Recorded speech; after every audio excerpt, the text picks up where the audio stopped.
गजाननाय पूर्णाय साङ्ख्यरूपमयाय ते गजाननाय पूर्णाय साङ्ख्यरूपमयाय ते विदेहेन च सर्वत्र संस्थिताय नमो नमः संस्थिताय नमो नमः।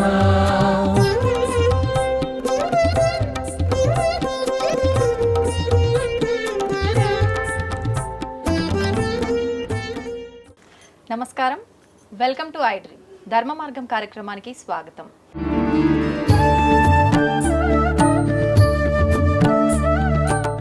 అందరికీ ముందుగా వినాయక చవితి శుభాకాంక్షలు. అయితే ప్రతి ఒక్కరూ కూడా పురోహితులను పిలిచి వినాయక చవితి పూజా విధానాన్ని ఆచరించలేకపోయి ఉండే వాళ్ళు ఉంటారు. వారందరూ కూడా ఇప్పుడు మేము ఏదైతే చేయబోతున్నామో ఈ వీడియో చూసి మీరందరూ పూజ ఎండింగ్ వరకు కూడా ప్రశాంతంగా ఎటువంటి సందేహం లేకుండా చేసుకునే విధానాన్ని అయితే ఇప్పుడు మేము గురుగారితో కలిసి చేయబోతున్నాము. మనకు భాద్రపద మాసం మొదలైందంటే మామూలుగా ఉండదు నవరాత్రుల సందడి అనేది. నిజంగా కొంతమందికి సందేహం ఉంటుంది, నవరాత్రులు అనంటే 9 రాత్రులుగా కౌంట్ చేయాలా, డేస్గా కౌంట్ చేయాలా, ఎలా అని చెప్పి ఇంట్లో పెట్టే వాళ్ళకు కూడా రకరకాల సందేహాలు ఉంటాయి. ఎన్ని రోజులు ఉంచాలి, 1 రోజా 3 రోజుల, ఇలా రకరకాలుగా ఇలాంటి సందేహాలన్నింటినీ కూడా ఇప్పుడు గురుగారితో మాట్లాడి తెలుసుకుందాం. ఈ పూజా విధానాన్ని కూడా సింపుల్గా ఎలా చేసుకోవచ్చో చేసి చూపిద్దాం. నమస్కారం గురుగారు. శ్రీమాత్రే నమః. శ్రీ గురుభ్యో నమః. గురుగారు, మనకు భాద్రపద మాసం మొదలైపోయింది. వినాయక నవరాత్రుల పూజలు ప్రారంభమయ్యాయంటే ఈ 9 రోజులు కూడా మామూలు హడావిడి ఉత్సవంలా జరుపుకుంటాం మనందరం కూడా. అయితే ముఖ్యంగా చాలా మంది పురోహితులను పిలిచి చేసుకోలేని స్థితిలో ఉంటారు. వీలవ్వదు కూడా అన్ని చోట్ల పురోహితులు వెళ్ళాలంటే. మనం చేసే ఈ పూజా విధానం వాళ్ళు ఇంట్లో ఈ ఒక్క వీడియో పెట్టుకుంటే కంప్లీట్ పూజ ఎటువంటి సందేహం లేకుండా చేసుకునేటట్టుగా ఉండాలి. తప్పనిసరిగా అమ్మ, ఈ వీడియో చూసే వాళ్ళ అదృష్టం. అలాగే వినాయకుడి పూజ భాద్రపద శుద్ధ చవితి, వినాయక చవితి రోజున ఏ విధంగా చేసుకోవాలి అనేది సంపూర్ణంగా మనం చేసి చూపిద్దాం తప్పనిసరిగా. ఈ వీడియో చూసి అందరూ ఇంట్లో చక్కగా ఏ రకమైనటువంటి అనుమానాలు లేకుండా చక్కగా పూజ చేసుకోవచ్చు. అమ్మా స్టార్ట్ చేద్దామా గురుగారు మరి? ఓం గణానాం త్వా గణపతిం హవామహే కవిం కవీనాముపమస్రవస్తమం జ్యేష్ఠరాజం బ్రహ్మణాం బ్రహ్మణస్పదాన శృణ్వన్ నోతిభిः సీదసాదనం ప్రణో దేవీ సరస్వతీ వాజేభిర్వాజనీవతి ధీనామవిత్రియవతు. గురుబ్రహ్మా గురుర్విష్ణుః గురుర్దేవో మహేశ్వరः గురుః సాక్షాత్ పరబ్రహ్మ తస్మై శ్రీ గురవే నమః. శ్రీ గురుభ్యో నమః. హరి ఓం. ఏదైనా మనం పూజ ప్రారంభించే ముందుగా మన ఇంట్లో ఉండేటువంటి పెద్దలకు కానీ లేదా కనీసం వచ్చిన పురోహితులకు కానీ ఒక ఫలప్రదానం ఏదైతే మనం సంపూర్ణంగా స్వామివారికి కానీ అమ్మవారికి కానీ పూజ చేసిన తర్వాత వచ్చేటువంటి ఫలాన్ని ఆశిస్తూ మనం పూజ చేస్తూ ఉంటాము. దానికి ముందుగా వచ్చినటువంటి పెద్దలకి తప్పనిసరిగా ఫలప్రదానం అనేటువంటి ఫలాన్ని దానం చేసి ఆ తదుపరి పూజా కార్యక్రమం ప్రారంభించడం అనేది మన ఇది. అంటే దీంట్లో కూడాను గొప్ప నీతి ఏంటంటే ఇంట్లో ఉండేటువంటి ప్రతి ఒక్కరిని కూడా గౌరవించిన తర్వాతనే భగవంతుడు అని చెప్పడం. ఇంట్లో ఉన్న తల్లిదండ్రులే మొట్టమొదటిగా మనకు దైవాలు, ఆ తదుపరే నిజమైనటువంటి మనం అనుకుంటున్నటువంటి గణపతి కావచ్చు, అమ్మవారు కావచ్చు, సత్యనారాయణ స్వామి వారు కావచ్చు, ఎవరైనా సరే. కాబట్టి ఇంట్లో ఉన్న పెద్దలకి తాంబూలం ఇవ్వాలి. లేదు అలా కాని పక్షంలో కనీసం వచ్చిన పురోహితులకైనా తప్పనిసరిగా ఇవ్వాలి. చెప్పండి. ఫలం మనోరథ ఫలం పుత్ర పౌత్ర ప్రవర్ధనం యస్మాత్ తస్మాత్ శివం మేచ్ఛ అర్థశాంతిం ప్రయచ్చమే. ఈ ఫలప్రదానంలో కూడా ఇంత గొప్ప నీతి ఉందో చూడండి. ఫలం మనోరథ ఫలం, నా మనోరథాన్ని మీకు ఫలంగా ఇస్తున్నాను అని చెప్పడం.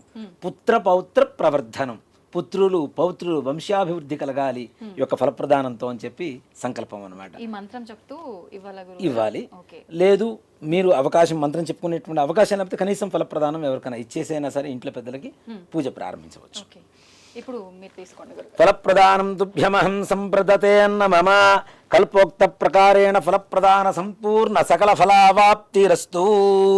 అక్షతలు తీసుకొని గణపతి ముందుగా హరిద్ర గణపతి అంటాం, పసుపుతో గణపతిని చేస్తాం. అక్కడ మనకి సంవత్సరానికి ఒకసారి వచ్చేటువంటి వినాయక చవితికి చేసేటువంటి వినాయకుడి పూజ ఏమిటి? వర్షే వర్షే ప్రయుక్త వరసిద్ధి వినాయక స్వామి వారు ఆయనకి పూజ చేయాలన్నా ముందు హరిద్ర గణపతికి తప్పనిసరిగా మహాగణపతికి పూజ చేయాలి. అంటే సాక్షాత్ పరమేశ్వరుడు ఏదన్నా యాగం చేయాలని సంకల్పించినా ఆయన కుమారుడే కదా అని చెప్పి పక్కన పెట్టకూడదు. ఆయనైనా సరే తప్పనిసరిగా విఘ్నేశ్వరుడికి పూజ చేయాలి. కాబట్టి మనం చేసేది వరసిద్ధి వినాయక స్వామి వారికి. కాబట్టి విఘ్నాలన్నీ తొలగడం కోసం మహాగణాధిపతికి తప్పనిసరిగా పూజ చేయాలి. ఓం అయం ముహూర్తస్సు సుముహూర్తకాలే సూర్యాదీనాం నవానాం గ్రహాణామత్యంత ఆనుకూల్యతా బలసిద్ధిరస్తు యస్య వో నామ రూపాభ్యాం యా దేవీ సర్వమంగళ తయో సంస్మరణాత్మం సాం సర్వదో జయమంగళం శుక్లాంబరధరం విష్ణుం శశివర్ణం చతుర్భుజం ప్రసన్నవదనం ధ్యాయేత్ సర్వవిఘ్నోపశాంతయే తదేవ లగ్నం సుజనం తదేవ తారాబలం చంద్రబలం తదేవ విద్యాబలం దైవబలం తదేవ లక్ష్మీపదే తేంఘ్రేకం స్మరామి యత్ర యోగీశ్వరః కృష్ణో యత్ర పార్థో ధనుర్ధరః తత్ర శ్రీర్విజయోర్భూతి ధ్రువాని త్రిమతిర్మమ స్మృతే సకల కళ్యాణం భాజనం యత్ర జాయతే పురుషస్తమజన్నిత్యం వ్రజామి శరణం హరిం సర్వదా సర్వకార్యేష్నాస్తి తేషామమంగళం ఏషాం హృదిస్థో భగవాన్ మంగళాయతనం హరిః లాభస్తేషాం జయస్తేషాం కుతస్తేషాం పరాభవః ఏషాం ఇందేవరస్యామో హృదయస్థో జనార్దనః. అక్షతలు తీసుకొని కొద్ది కొద్దిగా గణపతి దగ్గర వేస్తుండండి.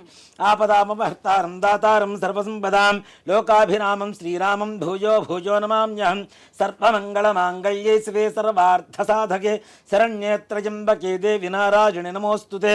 శ్రీలక్ష్మీనారాయణాభ్యా నమః ఉమామహేశ్వరాభ్యా నమః వాణీహరణ్యగర్భాభ్యా నమః శచీపురందరాభ్యా నమః అరుంధతీ వశిష్ఠాభ్యా నమః శ్రీ సీతారామాభ్యా నమః సర్వేభ్యో బ్రాహ్మణేభ్యో మహాజనేభ్యో నమో నమః. ఒకసారి చేతిలో నీళ్ళు వేసుకొని చేయి కడుక్కోండి అమ్మ. ఆచమ్ 3 సార్లు చేతిలో నీళ్ళు వేసుకొని తాగండి. ఆ గ్లాసుని ప్లేట్లోంచి విడిగా పెట్టుకోండి. ఆచమ్యా కేశవాజ స్వాహ, ఓం నారాయణాజ స్వాహ, ఓం మాధవాజ స్వాహ. మరలా చేయి కడుక్కోండి. గోవిందాయ నమః, విష్ణవే నమః, మధుసూదనాయ నమః, త్రివిక్రమాయ నమః, వామనాయ నమః, శ్రీధరాయ నమః, ఋషికేశాయ నమః, పద్మనాభాయ నమః, దామోదరాయ నమః, సంకర్షణాయ నమః, వాసుదేవాయ నమః, ప్రద్యుమ్నాయ నమః, అనిరుద్ధాయ నమః, పురుషోత్తమాయ నమః, అధోక్షజాయ నమః, నారసింహాయ నమః, అచ్యుతాయ నమః, జనార్దనాయ నమః, ఉపేంద్రాయ నమః, హరయే నమః, శ్రీకృష్ణాయ నమః, శ్రీకృష్ణపరబ్రహ్మణే నమో నమః. అక్షతులు వాసన చూసి ఎడం చేతి వైపు నుంచి ఇలా వెనక్కి వేసుకోవాలన్నమాట. ఉత్తిష్టంతో భూత పిశాచాః ఏతే భూమి ఇట్లా ఇట్లా వెనక నుంచి ఇలా చురుకు తగిలేట్టుగా వెనక కొంతమంది ఉంటారు, వాళ్ళకి చురుకు తగిలేట్టుగా వేయాలి. అది కూడా ఎందుకు అంటే ఉత్తిష్టంతో అంటే లేవమని చెప్తున్నాం. ఎవరిని? భూత ప్రేత పిశాచాలని. ఉత్తిష్టంతు భూత పిశాచాః ఏతే భూమి భారకాః. ఎక్కడైతే అక్షతలు వేస్తున్నామో అక్కడి నుంచి లేవమని. మరి అక్షతలు వేస్తే ఎందుకు లేస్తారు? మన జోలికి రాకుండా ఎందుకు ఉంటారు అంటే మనం వాసన చూస్తున్నాం కదా, శ్వాస మనది తగులుతున్నది కాబట్టి అది మన సొంతం అయిపోతాయి. కాబట్టి మన జోలికి రాకుండా అంటే ఇక్కడ భూత ప్రేత పిశాచాలంటే మనకేదో లైవ్లో వచ్చి కూర్చుంటాయని కాదు, మనకు ఉండేటువంటి ఆలోచన విధానం కానీ మన మైండ్లో తిరిగేటువంటి ఒక రకరకాల ఆలోచనలు, అలానే మన చుట్టుపక్కల ఏదైనా వ్రతాలు చేసుకున్నప్పుడు కూడా ఆడవాళ్ళందరినీ కూర్చోబెట్టుకుంటూ ఉంటాం. వాళ్ళు మాట్లాడేటువంటి మాటలు కూడా మన మనస్సులోకి ఎక్కకుండా మనకి ఏకాగ్రత కలగడం కోసం అక్కడ ఉండేటువంటి సూక్ష్మ రూపంలో ఉండేటువంటి భూత ప్రేత పిశాచాలని అక్కడి నుంచి వెళ్ళిపోమని చెబుతున్నాం. ఎందుకు అంటే ఏతే భూమి భారకాః ఏతేషాం. ఎందుకోసం? బ్రహ్మకర్మ సమారభే, నేను బ్రహ్మకర్మను చేయబోతున్నాను, అక్కడి నుంచి వెళ్ళిపోండిరా అని చెప్పి చెప్పడం కోసం అని చెప్పి మనం వాసన చూసి ఇలా వేస్తే వెనక చురుకు తగలాలి వాళ్ళకి. అలా వెనక్కి వేసుకోవాలి. ఉత్తిష్టంతో భూత పిశాచాః ఏతే భూమి భారకాః ఏతేషాం అవిరోధేన బ్రహ్మకర్మ సమారభే ప్రాణాయామే వినియోగః. ప్రాణాయామం అంటే చాలామంది కూడాను ఇలా ముక్కు పట్టుకొని కూర్చుంటారు. అలా కాదు, ఒకవైపు గాలి పీల్చి రెండో వైపు ముక్కులోంచి ఎంతసేపు అయితే పైకి గాలి పీలుస్తున్నామో దానికి రెట్టింపు సమయం అంటే డబల్ టైం కిందకి రెండో ముక్కులోంచి కిందకు వదలాలి. అలా 3 సార్లు చేయాలి. ఒకసారి ఒక ముక్కులోంచి పైకి పీల్చాలి, ఇంకోసారి ఇంకో ముక్కులోంచి పీల్చాలి. అలా చేస్తే ప్రాణాయామం చేయడం ద్వారా మనకు ఉండేటువంటి జ్ఞానేంద్రియాలు పంచేంద్రియాలు కూడా ముందుగా శుద్ధి కలుగుతాయి. దానికోసమని ప్రాణాయామం చెబుతారు. అందుకనే చూడండి, పొద్దున్నే ప్రాణాయామం చేసేటువంటి వారికి ఏకాగ్రత ఎక్కువగా ఉంటుంది. చాలా ప్రశాంతంగా ఉంటారు వారు. ఎంత సమస్యలు వచ్చినా, ఎలాంటి సమస్యలు వచ్చినా ఎదుర్కొనేటువంటి మనోధైర్యం, ఏకాగ్రత, ప్రశాంతత కలిగి ఉంటారు. కాబట్టి పూజ చేసుకునే ముందు అంటే మన ధర్మం అంతా కూడాను ఏదైతే మనిషికి, మానవాళికి మంచి జరుగుతుందో, ఆరోగ్యపరంగా ఉంటుందో అది చెప్పడమే మన హిందూ ధర్మం. మన హిందూ ధర్మం, హిందూ మతం అనుకుంటున్నాం. మతం కాదు, ధర్మం కూడా కాదు. ఒక మాట చెప్పాలంటే ఒక జీవన విధానం. ఒక మనిషి సంపూర్ణంగా ఆరోగ్యవంతులుగా ఉండడం కోసం కొన్ని ప్రక్రియల్ని పూజల్లో జొప్పించి మరీ పెట్టారు. వాటి మన ఫలితం ఏమిటి? కేవలం మనం ఆరోగ్యంగా, ప్రశాంతంగా, మానసికంగా అన్ని రకాలుగా ధైర్యంగా, దృఢంగా ఉండడం కోసం చేసేటువంటి ప్రక్రియలు. కాబట్టి ప్రాణాయామం తప్పనిసరిగా ఇలా ఫింగర్ ఏదైనా ఈ రెండు వెళ్ళి పెట్టాలి. ఇటు ఇటు పెట్టేసి పైకి పీల్చి ఈ ముక్కుతో ఇట్లా కిందకి, మరలా ఈ ముక్కుతో పీల్చాలి, ఈ ముక్కుతో కింద వదిలిపెట్టాలి. అలా 3 సార్లు చేస్తే ప్రాణాయామం శుద్ధి జరుగుతుంది. అలా ప్రాణాయామం చేసిన తర్వాత ఓం భూ ఓం భువః ఓం శుభః ఓం మహః ఓం జనః ఓం తపః ఓం సత్యం ఓం తత్సవితుర్వరేణ్యం భర్గో దేవస్య ధీమహి ధియో యో నః ప్రచోదయాత్ ఓమాపో జ్యోతిరసమృతం బ్రహ్మ భూర్భువస్సువరోం. యజమాన్యస్య అక్షతులు చేతిలోకి తీసుకున్నమ్మా, మమ అనుకోండి. ఉపాత్తాతృతక్షయ ద్వారా శ్రీ పరమేశ్వరముద్దిశ్య శ్రీ పరమేశ్వర ప్రీత్యర్థం శుభాభ్యాం శుభే శోభనే ముహూర్తే శ్రీ మహావిష్ణోరాజ్ఞేయ ప్రవర్తమానస్య అద్య బ్రహ్మణః ద్వితీయపరార్థే శ్వేతవరాహకల్పే వైవస్వతమన్వంతరే కలియుగే ప్రథమపాదే జంబూద్వీపే భరతవర్షే భరతఖండే మేరోః దక్షిణదిగ్భాగే శ్రీశైలస్య వాయువ్య ప్రదేశే కృష్ణా గోదావరియోర్మధ్య ప్రదేశే సమస్తదేవతా బ్రాహ్మణ హరిహర గురుచరణ సన్నిధౌ అస్మిన్ వర్తమానేన వ్యవహారిక చాంద్రమానేన స్వస్య శ్రీ క్రోధినామ సంవత్సరే దక్షిణాయనే వర్ష ఋతు భాద్రపద మాసే శుక్లపక్షే చతుర్థ్యాయాం వాసరః వాసరస్తు స్థిరవాసరయుక్తాయాం శుభనక్షత్రే శుభయోగే శుభకరణ ఏవం గుణ విశేషణ విశిష్టాయాం శుభతిథౌ శ్రీమాన్ శ్రీమతః గోత్రం రాజనాల గోత్ర రాజేశ్వరరెడ్డి నామధేయః ధర్మపత్న్యాః విజితా నామదేవత్యాః సహ కుటుంబానాం చెప్పండమ్మా మమ అస్మాకం సహ కుటుంబానాం క్షేమ స్థైర్య ధైర్య విజయ అభయ ఆయు ఆరోగ్య ఐశ్వర్య అభివృద్ధి సిద్ధ్యర్థం ధర్మార్థ కామ్యమోక్ష చతుర్విధ ఫల పురుషార్థ సిద్ధ్యర్థం ఇహలోకే ఇంద్ర సమాన మహదైశ్వర్య భావపూర్వక సాగ్ర శతవరుష సుఖేన జీవన సిద్ధ్యర్థం మమ సంకల్పిత సమస్త కార్యేషు సమస్త కాలేషు సమస్త వ్యవహారేషు సర్వత్ర నిర్విఘ్నత సిద్ధి ద్వారా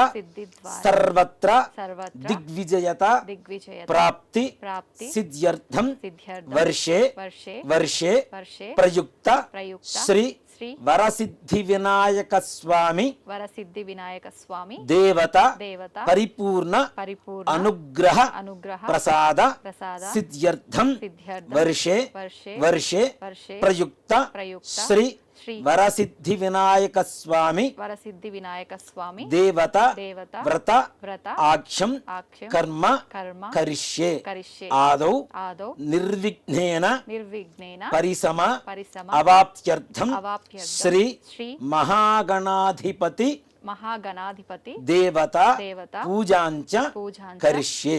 చేతిలో నీళ్లు వేసుకొని నీళ్లు అక్షతలు ప్లేట్లు వదిలిపెట్టేసేయండి అమ్మా. ఇప్పుడు దీపారాధన వెలిగించండి.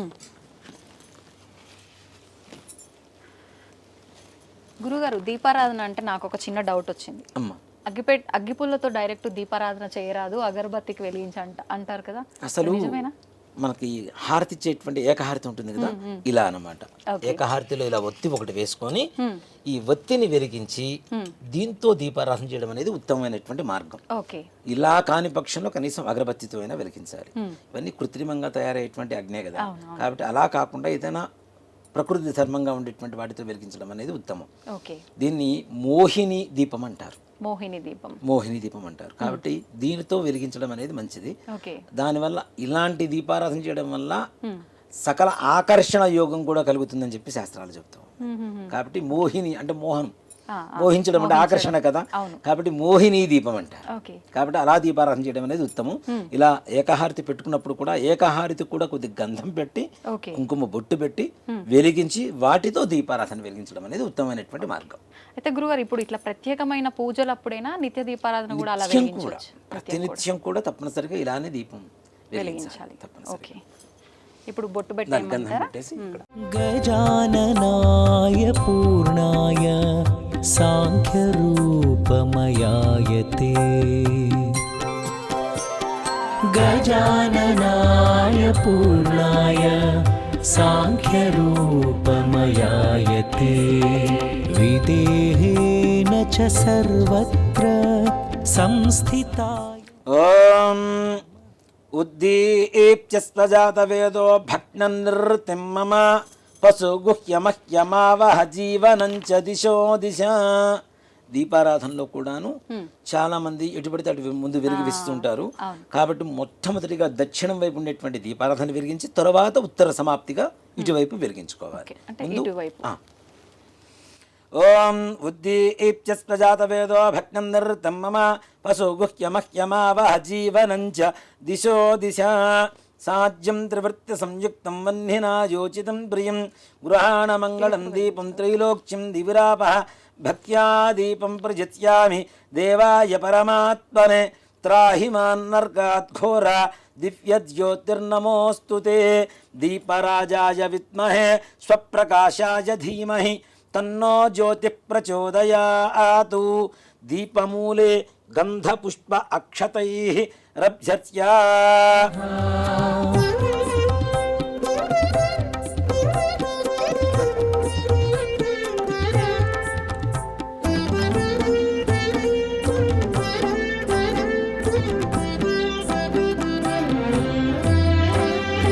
అమేయాయ చ హేరంబ పరశుధారకాయతే.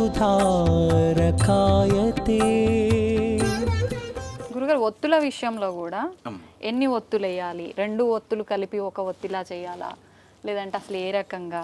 మనం చేసుకున్న ఒత్తులు, మనం అంటే పత్తి తెచ్చుకొని మనం చేసుకున్న ఒత్తులతో చేయాలా, రెడీమేడ్ దొరుకుతున్నాయి కదా, అలా చేయాలి? ఎలా చేస్తే పుణ్యం వస్తుంది? రకరకాల ఆలోచనలు. పత్తి పంట ఇంట్లో పూర్వకాలంలో పత్తి చెట్లు ఉండేవి చక్కగా. దీంట్లో పత్తిలో కూడా 2 రకాలు ఉంటాయి, పమిడి పత్తి, మామూలు పత్తి. పమిడి పత్తి అనేటువంటిది కార్తీక మాసంలో ఆ పత్తితో దీపారాధన చేయడం అనేది చాలా విశేషంగా ఉంటుంది. నిత్యం చేసుకునేటువంటి దీపారాధనకి మనం వాడేటువంటి దూది ఎలా ఉండాలి? మనం పంట పొలాల దగ్గర నుంచి తెచ్చుకోవాలి, లేదు మన ఇంట్లో ఉండే వాటితో తెచ్చుకోవాలి. ఇప్పుడు అలాంటి అవకాశం ఉందా? లేదు. కాబట్టి కనీసం కృత్రిమంగా దొరుకుతున్నటువంటి వాటితో అయినా సరే మనం సర్దుబాటు చేసుకోవచ్చు. కనీసం అంటే 2 ఒత్తులు వేసి చేయాలి. అది కూడాను ఒక్కొక్క జ్యోతిలో 3 ఒత్తులు ఉండాలి.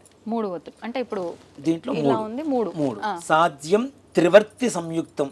శ్లోకంలోనే మనకి స్పష్టంగా చెప్తున్నారు ఎలా దీపారాధన చేయాలి అనేటువంటిది. 3 అంటే 3. 3 అంటే ఇంగ్లీష్ కాదు, త్రీణి అనేటువంటిది సంస్కృత పదం. త్రీణి అనేటువంటిది వర్తి, ఒత్తులు 3 ఒత్తులు వేసి దీపారాధన చేయమని శాస్త్రం చెబుతుంది. దాని ద్వారా ఇంట్లో ఉండేటువంటి సకల చీకటి ఏదైతే ఉందో ఆ వెలుగు ద్వారా వెళ్ళిపోమని, వెలుగు రావాలి, చీకటి మొత్తం వెళ్ళిపోవాలి అనేటువంటి దాంతో సాధ్యం త్రివృత్త సంయుక్తం వహ్నినా యోజితం ప్రియం గృహాణ మంగళం దీపం త్రైలోక్యం దివిరాపః. 3 లోకాలలో దీపారాధన చేస్తే ఎలాంటి పుణ్యం వస్తుందో ముల్లోకాలలో అలాంటి ఫలితం ఈ యొక్క దీపారాధన వల్ల నాకు రావాలి అని చెప్పేదే ఈ యొక్క శాస్త్ర పరమార్థం మంత్రానికి. కాబట్టి ఈ విధంగా దీపారాధన చేసుకోవడం మంచిది. అయితే గురుగారు, అసలు ఎందుకు దీపం వెలిగిస్తాం? సరే, దీపం ఎందుకు వెలిగించాలి?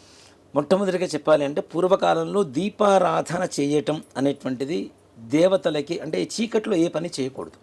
మొట్టమొదటిగా ఓకే. మనం అన్నం తినటం, వంట చేయటం. అన్నం తినేటప్పుడు కూడా చీకటిగా ఉంటే ఏం తింటున్నామో తెలియదు. తెలీదు. వంట చేసేటప్పుడు చీకటిగా ఉంటే ఎంత ఉప్పు వేస్తున్నామో తెలియదు, ఎంత పప్పు వేస్తున్నామో తెలియదు. అవును, అవును. అలాగే దేవతలకి పూజ చేసేటప్పుడు ఎంత జాగ్రత్తగా ఉండాలి. దేవతలకి ఇప్పుడు బొట్టు పెట్టేటప్పుడు మనం నుదుటిన బొట్టు పెడుతున్నామా దేవతలకి, లేదంటే తొండానికి పెడుతున్నామా, ఎక్కడ పెడుతున్నామో కూడా తెలియని తెలియాలి. దీంట్లో ఉంటాం. దాంతోపాటు వెలుగును పంచుతూ ఉంటుంది. ముఖ్యంగా దీపారాధన నువ్వుల నూనెతో చేస్తే ఒక రకమైనటువంటి ప్రయోజనం, ఆవు నెయ్యితో చేస్తే ఇంకో రకమైనటువంటి ప్రయోజనం ఉంటుంది. ఓకే. ఈ నువ్వుల నూనెతో దీపారాధన చేయడం ద్వారా దీంట్లో ఉండేటువంటి ఒక సైన్స్ ఏంటంటే, చలికాలం పొద్దునే దీపారాధన చేయమని చెబుతాం, సంధ్యా దీపం పెట్టమని చెబుతాం. అవును. 2 కాలాల్లో కూడాను చల్లగా ఉండేటువంటి వాతావరణం ఉంటుంది. మన శరీరం అంతా కూడా చల్లగా తయారైపోతుంది, బాడీ మొత్తం కూడా. అవునా? నువ్వుల నూనె బాడీలో ఓవర్ హీట్ని జనరేట్ చేస్తూ ఉంటుంది.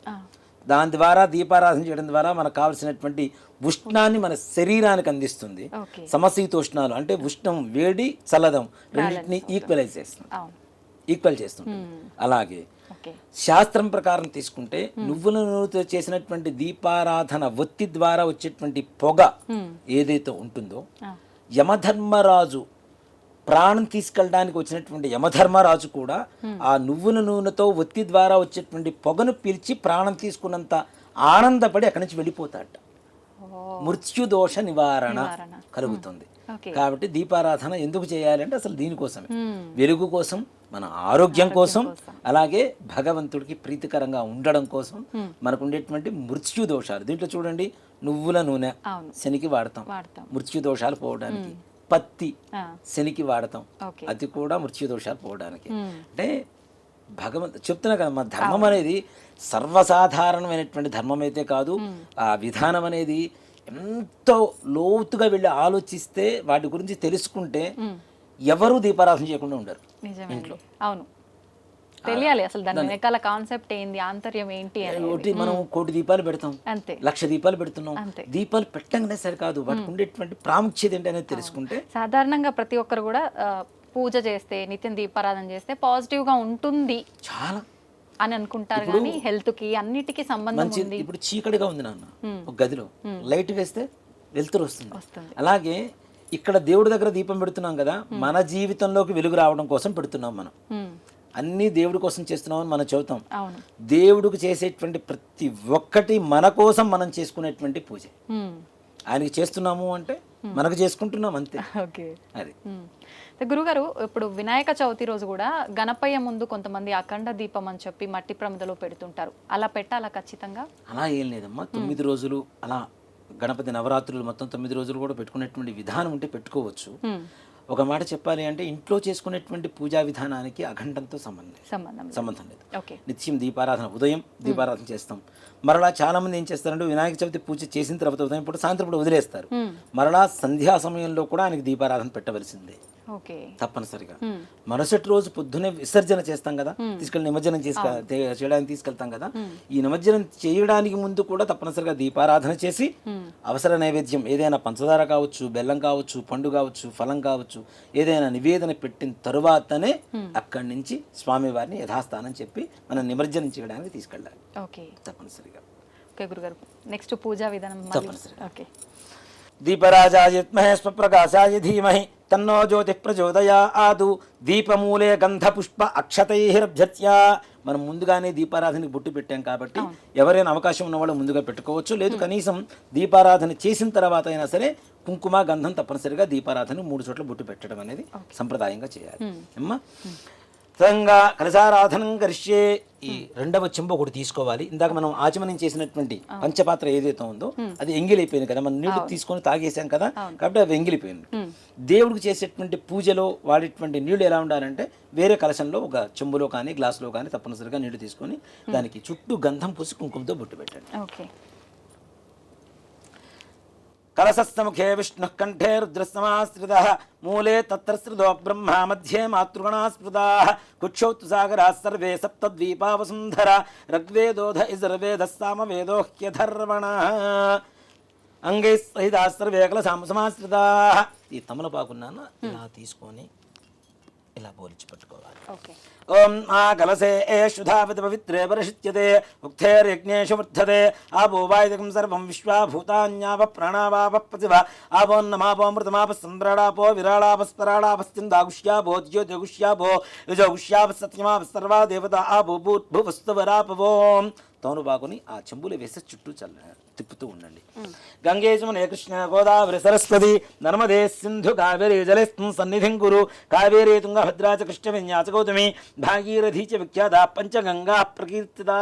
అంటే ఆ కలశం మనం పెట్టిన తర్వాత కలశంలో ఎవరెవరు ఉన్నారు అంటే కలశస్య ముఖే విష్ణు కంఠే రుద్ర సమాశ్రిత మూలే తత్రశ్రితో బ్రహ్మ విష్ణు మహేశ్వరులు ఉన్నారు. మధ్య మాతృగణాశ్రిత మధ్యలో గణపతి కూడా ఉంటారట ఆ కలశంలో. అలాంటి కలశంలో నీళ్లు పోసాం కదా అవి పవిత్రంగా అవుతున్నాయి. ఎలా అవుతున్నాయి? పంచగంగలు గంగే మునే చేవ గోదావరి సరస్వతి నర్మదే సింధు కావేరి జలేస్మిన్ సన్నిధిం కురు. ఈ పంచగంగలు అంటాం. ఈ 5 గంగలు కూడా దాంట్లో ఉన్నట్టుగా భావన చేసుకుంటే ఆ నీళ్లు అత్యంత పవిత్రంగా మారుతూ ఉన్నాయి.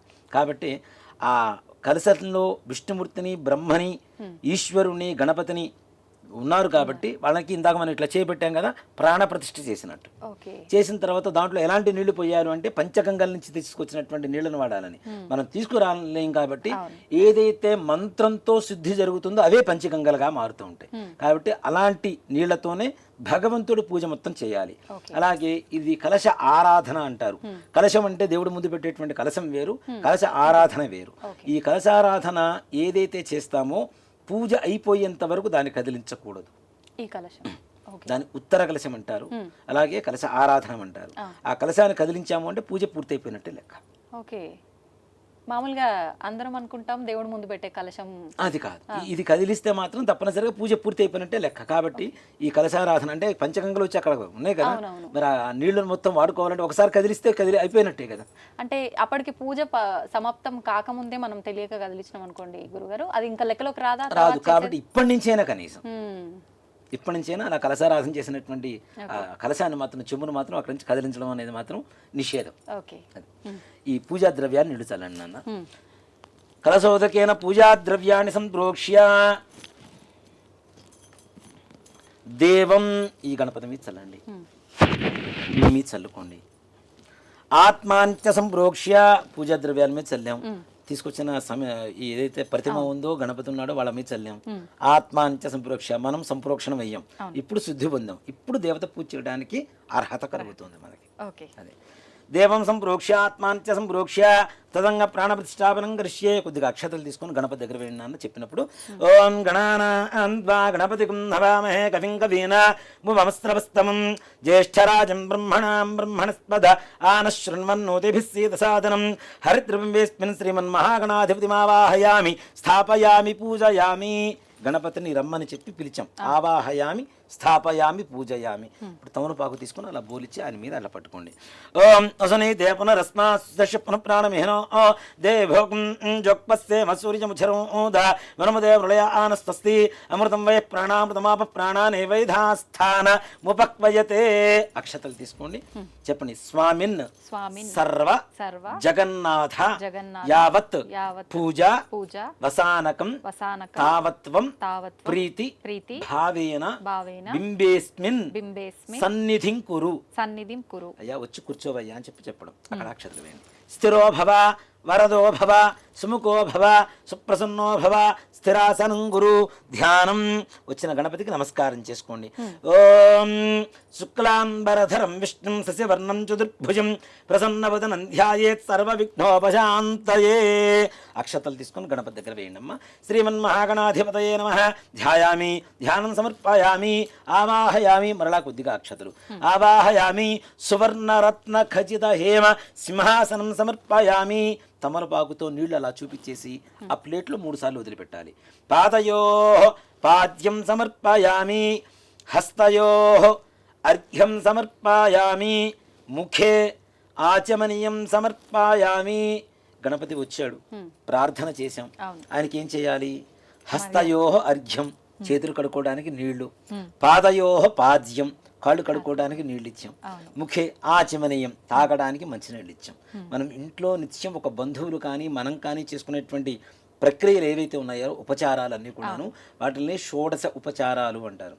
పొద్దున పుట్టినప్పటి నుంచి అంటే మనం పొద్దున లేచినప్పటి నుంచి పడుకునేంత వరకు చేసుకునేటువంటి 16 రకాల ఉపచారాలే భగవంతుడికి మంత్రంతో చేస్తాం కాబట్టి షోడశ ఉపచార పూజ అంటాం గణపతికి చేసేటువంటి దాన్ని కూడా. ఇప్పుడు ఈ రకంగా చెయ్యకపోతే ఆ పూజ లెక్కలోకి రాధా గురువు గారు ఇప్పుడు ఆచమనం ఇవన్నీ చేయకపోతే యద్భావం తద్భవతి. ఒక మాట చెప్పాలంటే భక్తి ఉండాలి. అవును, ఇవన్నీ చేసినప్పుడు కూడా భక్తి లేకపోతే వృధా కదా. వృధా అంతే. భక్తితో కన్నప్ప మాంసం పెట్టినా ఈశ్వరుడు స్వీకరించాడు. అవును, అలాంటి భక్తి లేనప్పుడు ఎన్ని పెడితే ఉంటుంది, ఎన్ని చేస్తే ఉంటుంది. అంతే. కాబట్టి భక్తి ఉండాలి తప్పనిసరిగా. అవకాశం ఉన్నంత వరకు శాస్త్రీయమైనటువంటి పద్ధతిలో చేసుకోవాలి అంటే ఇలా చేసుకోవచ్చు. ఇలా మాకు చేత కాదు, మాకు అర్థం కావట్లేదు అనుకునేటువంటి వాళ్ళు కూడా ఎలా వాళ్ళ భక్తి ఎలా ఉంటే ఆ భక్తి ప్రకారం వాళ్ళు చేసుకోవచ్చు. స్వామివారికి నీళ్లు తాగుతావా అంటే తాగుతాడు కూడా ఆయన. తాగించేంత భక్తి మన దగ్గర ఉండాలి, తప్పనిసరిగా తాగుతాడు ఆయన కదా. కాబట్టి భక్తితో చేయడం అనేది ప్రధానం. భక్తి లేకుండా ఎన్ని చేసినా ఏం చేసినా వృధాత్మకే వస్తుంది. ముఖ్య ఆచమనీయం సమర్పయామి అయిపోయింది కదా. ఔపచారక స్నానం చేయించడం స్వామి వారికి నీళ్లు చల్లండి కొద్దిగా.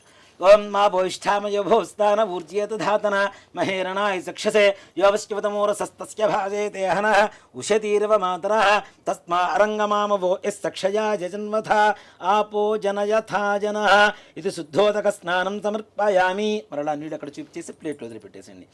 స్నానానంతరం శుద్ధ ఆచమనీయం సమర్పయామి. వస్త్రం దీన్ని గంధంలో అలా ముంచేసి పసుపు వద్దండి అమ్మ అక్కడ సమర్పించండి. వస్త్రం అభివస్త్ర ఆస్వసనాంజర్షాభిధేనో సుదిగా ఆ పూజమాన అభిచంద్రాభృతమేన్నోహిరణ్యాభ్యుష్మ్యాన్ధనో ఓ దేవసోమా ఇది వస్త్రయుగ్మం సమర్పయామి. కుంకుమ. చాలా మంది వస్త్రం అంటే ఇలానే అనుకుంటారు, ఇది వస్త్రం కాదు, ఇది యజ్ఞోపవీతం, ఉపవీతం అవుతుంది కాబట్టి అది వస్త్రం అవుతుంది. మనం వస్త్రాలు ఎలా వేసుకుంటాం కదా, అలానే అది వస్త్రం, ఇది ఉపవీతం అంటారు. యజ్ఞోపవీతం పరమం పవిత్రం ప్రజాపతేరేత్ సహజం పురస్తాదు ఆయుష్యమకిం మృతం చ శుభ్రం యజ్ఞోపవీతం బలమస్తు తేజః శ్రీమన్మహాగణాధిపతయే నమః. ఇది యజ్ఞోపవీతం సమర్పయామి. ఒక పుష్పాన్ని తీసుకొని గంధంలో ముంచి వేసి ఆ గంధాన్ని స్వామి వారి దగ్గర ఆ పుష్పాన్ని అక్కడ పెట్టేసింది, కాడ ఒలిచి పూజ చేయాలి. ఓం గంధద్వారాందురాధర్షాం నిత్యమిష్టాంగరీషిణీం ఈశ్వరీకం సర్వభూతానాం త్వామిహో భక్వయే స్త్రియం శ్రీగంధాన్ ధారయామి. మరలా పసుపులో అద్దేసి గంధంలో అద్దేసి పసుపు కుంకుమ అద్దండి. ఆజనేతే పరాజనే దుర్వా ఆరోహంతు పుష్పణీ హృదాశ్చ ముండరీకాణి సముద్రస్య గృహాయమే అలంకరణార్థం హరిద్రికాచూర్ణ కుంకుమ విలేపనాని సమర్పయామి. పుష్పై పూజయామి. ముఖ్యంగా గణపతికి పూజ చేసేటప్పుడు తెల్లటి పుష్పాలు ఏవి వాడకూడదు. ఒక తెల్ల జిల్లేడు, మరలా మల్లెపూలు వాడతాం కదా, అంటే వినాయక చవితి రోజున మాత్రమే మల్లెపూలు వాడాలి. కానీ మిగిలిన రోజుల్లో తెల్లటి పుష్పాలు ఏదైనా వాడాలి అంటే తెల్ల జిల్లేడు మాత్రమే వాడాలి. మిగిలినవన్నీ కూడా వేరే రంగు, పసుపు కానీ ఎరుపు కానీ ఇలాంటి వర్ణాలతో స్వామివారికి పూజ చేయడం అనేది విశేషం. ఇలా ఈ పుష్పాలు తీసుకొని పూజ చేస్తూ ఉండండి. ఓం సుముఖాయ నమః, ఓం ఏకదంతాయ నమః, ఓం కపిలాయ నమః, ఓం గజకర్ణకాయ నమః, ఓం లంబోదరాయ నమః, ఓం వికటాయ నమః, ఓం విఘ్ననాజాయ నమః, ఓం ధూమకేతవే నమః, ఓం గణాధిపాయ నమః, ఓం గణాధ్యక్షాయ నమః, ఓం గజాననాయ నమః, ఓం ఫాలచంద్రాయ నమః, ఓం వక్రతుండాయ నమః, ఓం శూర్పకర్ణాయ నమః, ఓం హేరంబాయ నమః, ఓం స్కందపూర్వజాయ నమః, ఓం సర్వసిద్ధిప్రదాయకాయ నమః, కుమారగురవే నమః, శ్రీమన్మహాగణాధిపతయే నమః. నానావిధ పరిమళపత్ర పుష్ప అక్షతాని సమర్పయామి. 2 అక్షతలు కూడా సమర్పించండి. ధూపం మ్యాచ్ బాక్స్ తీసుకోండి. ఓం వనస్పత్యుర్భవేర్దివ్యేర్నానాగంధే సుసంయుతం ఆగ్రేయస్సర్వదేవానాం ధూపోయం ప్రతిగృహ్యతాం. శ్రీమన్మహాగణాధిపతయే నమః. ధూపమాఘ్రాపయామి. సాజ్యం త్రివర్తి సంయుక్తం వన్నినా యోజితం ప్రియం గృహాణమంగళం దీపం త్రైలోక్యం దివిరాప భక్త్యా దీపం ప్రేత్యామి దేవాయ పరమాత్మనే త్రాహి మాన్ నర్గాత్ ఘోర దివ్య జ్యోతిర్నమోస్తుతే. 2 అక్షతలు దీపారాధన దగ్గర వేసి నమస్కారం చేసుకోండి. శ్రీమన్మహాగణాధిపతయే నమః. సాక్షాత్ ప్రత్యక్ష దీపం దర్శయామి. ధూపదీపానంతరం కొద్దిగా నీళ్ళు అక్కడ చూపించేసి ప్లేట్ వదిలిపెట్టేసాడు నాన్న. తమలపాకు ధూపదీపానంతరం శుద్ధ ఆచమనీయం సమర్పయామి. నైవేద్యం ఓం భూర్భువస్సువః. కొద్దిగా నీళ్లు చల్లనమ్మ ఈ అరటిపండు మీద. ఈ అరటిపండు లేదంటే బెల్లం పెట్టుకుంటే ఇంకా మంచిది. గణపతికి చాలా ప్రీతికరం కాబట్టి గణపతికి బెల్లం నివేదన, గుడ నివేదన అనేది చాలా ప్రీతికరం. ఏదైనా మనోభిష్టం నెరవేరాలి అంటే గణపతికి బెల్లం సమర్పిస్తే నెరవేరుతుందట. కాబట్టి బెల్లం నివేదన పెట్టవచ్చు. అలా దొరకని పక్షంలో ఏదైనా పండు కానీ ఫలం కానీ ఏదైనా సరే.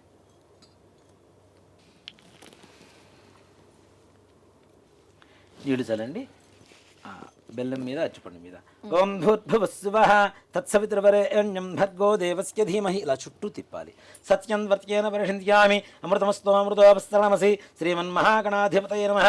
సజ్జస్కాల గుడోపహాన్ కదలీఫలాన్ నివేదయామి. ఓం ప్రాణాయ స్వాహ. 5 సార్లు నిదానంగా స్వామివారికి చూపించాలి. ఓం ప్రాణాయ స్వాహ, ఓం అపానాయ స్వాహ, ఓం జ్ఞానాయ స్వాహ, ఓం ఉదానాయ స్వాహ, ఓం సమానాయ స్వాహ. పంచభూతాలు 5 కాబట్టి 5 సార్లు దేవుడికి నివేదన చేయడం ద్వారా వాళ్ళు ప్రత్యక్షంగా దైవాలు మన దగ్గరకు వచ్చి కూర్చొని తింటారు అని కాదు, వాళ్ళ దృష్టితో అంటే కళ్ళతో మాత్రమే నైవేద్యాన్ని ఆ ప్రసాదాన్ని స్వీకరిస్తారట. మనం పెట్టేటువంటి నివేదనని అది మనకు ప్రసాదంగా మారుతుంది. కాబట్టి పంచభూతాలు 5 కాబట్టి, ప్రాణాయామాలు 5 కాబట్టి 5 సార్లు స్వామివారికి నివేదన చూపించాలి. తదుపరి 6 సార్లు నీళ్లు ఇక్కడ చూపించేసి ప్లేట్లు వదిలిపెట్టాలి. మధ్యే మధ్యే ఉదకపానీయం సమర్పయామి. తిన్న తర్వాత మంచినీళ్ళు తాగుతాం కదా అది. మధ్యే మధ్యే ఉదకపానీయం సమర్పయామి. అమృతాభిధానమసి. ఇందాక నీళ్ళు ఇలా చుట్టూ తిప్పారు కదా, ఇప్పుడు ఇలా వెనక్కి తిప్పాలి. అమృతమస్తు అక్కడ నివేదనకి అమృతమస్తు మరలా నీళ్ళు చూపించేసి అక్కడ వదిలిపెట్టాలి. అమృతమస్తు అమృతోపస్థరణమసి.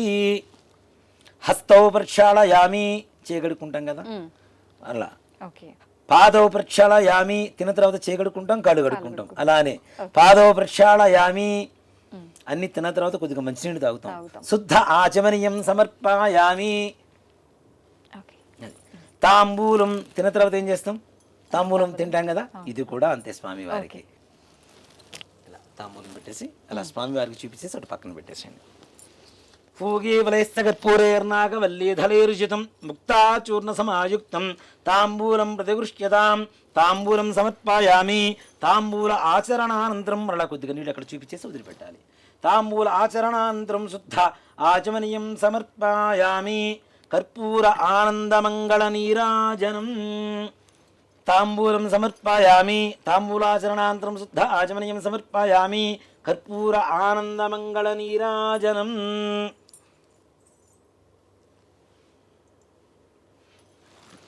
ఓం హిరణ్యపాత్రం వధో పూర్ణం దధాతి వధవ్యోసానీతి ఏకదా బ్రహ్మణ ఉపహరతి ఏకథైవ యజమాన ఆజుస్తేజో దధాతి.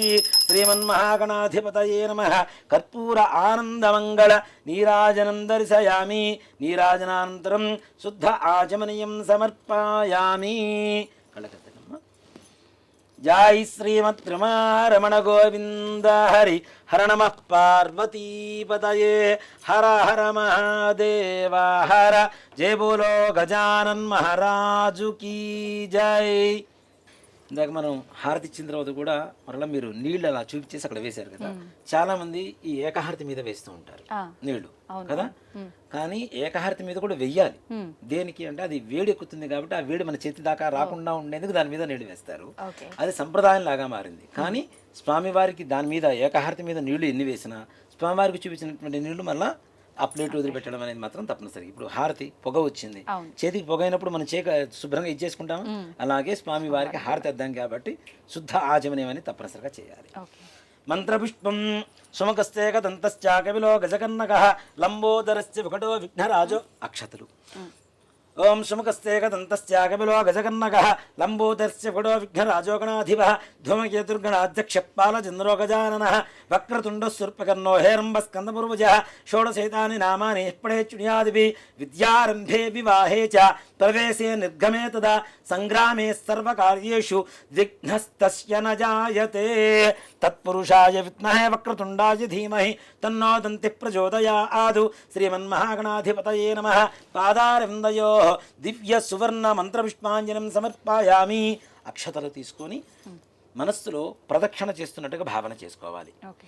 యాని గాని చ పాపాని జన్మాంతరకృతాని చ తాని తాని ప్రణస్తంతి ప్రదక్షిణం పదే పదే పాపోహం పాపకర్మాహం పాపాత్మా పాపసంభవః త్రాహి మాం కృపయా దేవా శరణాగతవత్సల అన్యథా శరణం నాస్తి త్వమేవ శరణం మమ తస్మాత్ కారుణ్యభావేన రక్ష రక్ష గణాధిప శ్రీమన్మహాగణాధిపతయే నమః.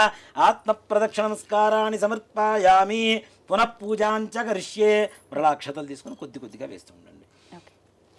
ఛత్రమాచ్ఛాదయామి, చామరం వీజయామి, నృత్యం దర్శయామి, గీతం శ్రావయామి, ఆందోళికానారోహయామి, గజానారోహయామి, అశ్వానారోహయామి, మూషికానారోహయామి, సమస్తరాజోపచార శక్త్యోపచార భక్త్యోపచార పూజాం సమర్పయామి. మరలా అక్షతలు తీసుకోండి మా చేతిలోకి. యస్మృత్యాచన ముఖ్యతమ పూయాక్రియాదిషు న్యూనం సంపూర్ణతాం యాతి సజ్జో వందేదముచ్యుతం. చెప్పండి. మంత్రహీనం క్రియాహీనం భక్తిహీనం గణాధిప యత్పూజితం మయా దేవ పరిపూర్ణం తదస్తుతే. అనేన ధ్యానావాహనాది షోడశ ఉపచార పూజయా చ అవసర నైవేద్యయా చ భగవాన్ సర్వాత్మకః సర్వం శ్రీ మహాగణాధిపతి దేవతాసు ప్రీతాసు ప్రసన్నా వరదా భవతు. చేతిలో నీళ్లు వేసుకొని నీళ్లు అక్షతలు ప్లేట్లు వదిలిపెట్టేశారు. ఇక్కడ భక్తులకి చేసుకునేటువంటి వాళ్ళందరికీ ఎంత ఎగ్జంక్షన్స్ ఇచ్చారు అంటే మంత్రహీనం క్రియాహీనం భక్తిహీనం ఇలాంటివి ఏదైనా లోపించి ఉన్నా క్షమించి నువ్వు ఇవ్వవలసినటువంటి పరిపూర్ణమైనటువంటి అనుగ్రహాన్ని ఇవ్వమని అని చెప్పి ఈ మంత్రానికి అర్థం అనమాట. ఓకే. ఇప్పుడు అక్షతలు తీసుకున్నాం వల్ల యజ్ఞేన యజ్ఞేంద్ర దేవా తాని ధర్మాన్ని ప్రథమాన్యాసన్ తేహనాకం మహిమానస్త సంతే శ్రీమన్మహాగణాధిపతయే నమః. యథాస్థానం ప్రవేశయామి. శ్రీమన్మహాగణాధిపతి ప్రసాదం యజమాన్యస్య శిరసా గృహ్ణామి. శతమానం భవతి శతాయుః పురుషస్య తేంద్రియ ఆయుష్యేవేంద్రియే ప్రతిష్ఠతి. ఆ పుష్పాన్ని శిఖలో పెట్టుకోండి. చేయగలుగుతుంది. మరలా అక్షతలు తీసుకోండి. చెప్పండి. వక్రతుండ మహాకాయ కోటి సూర్య సమప్రభ నిర్విఘ్నం కురు మే దేవ సర్వ కార్యేషు సర్వదా శోభనార్థే క్షేమః పునః ఆగమనాయ చ. ఆ గణపతి దగ్గర అక్షతలు వేయండి. అంటే మనలా శుభకార్యం చేసుకున్నప్పుడు పిలుస్తాం రాండి అని చెప్పి చెప్పడం. ఆయన ఎక్కువసేపు భరించలేం కదా గణపతిని.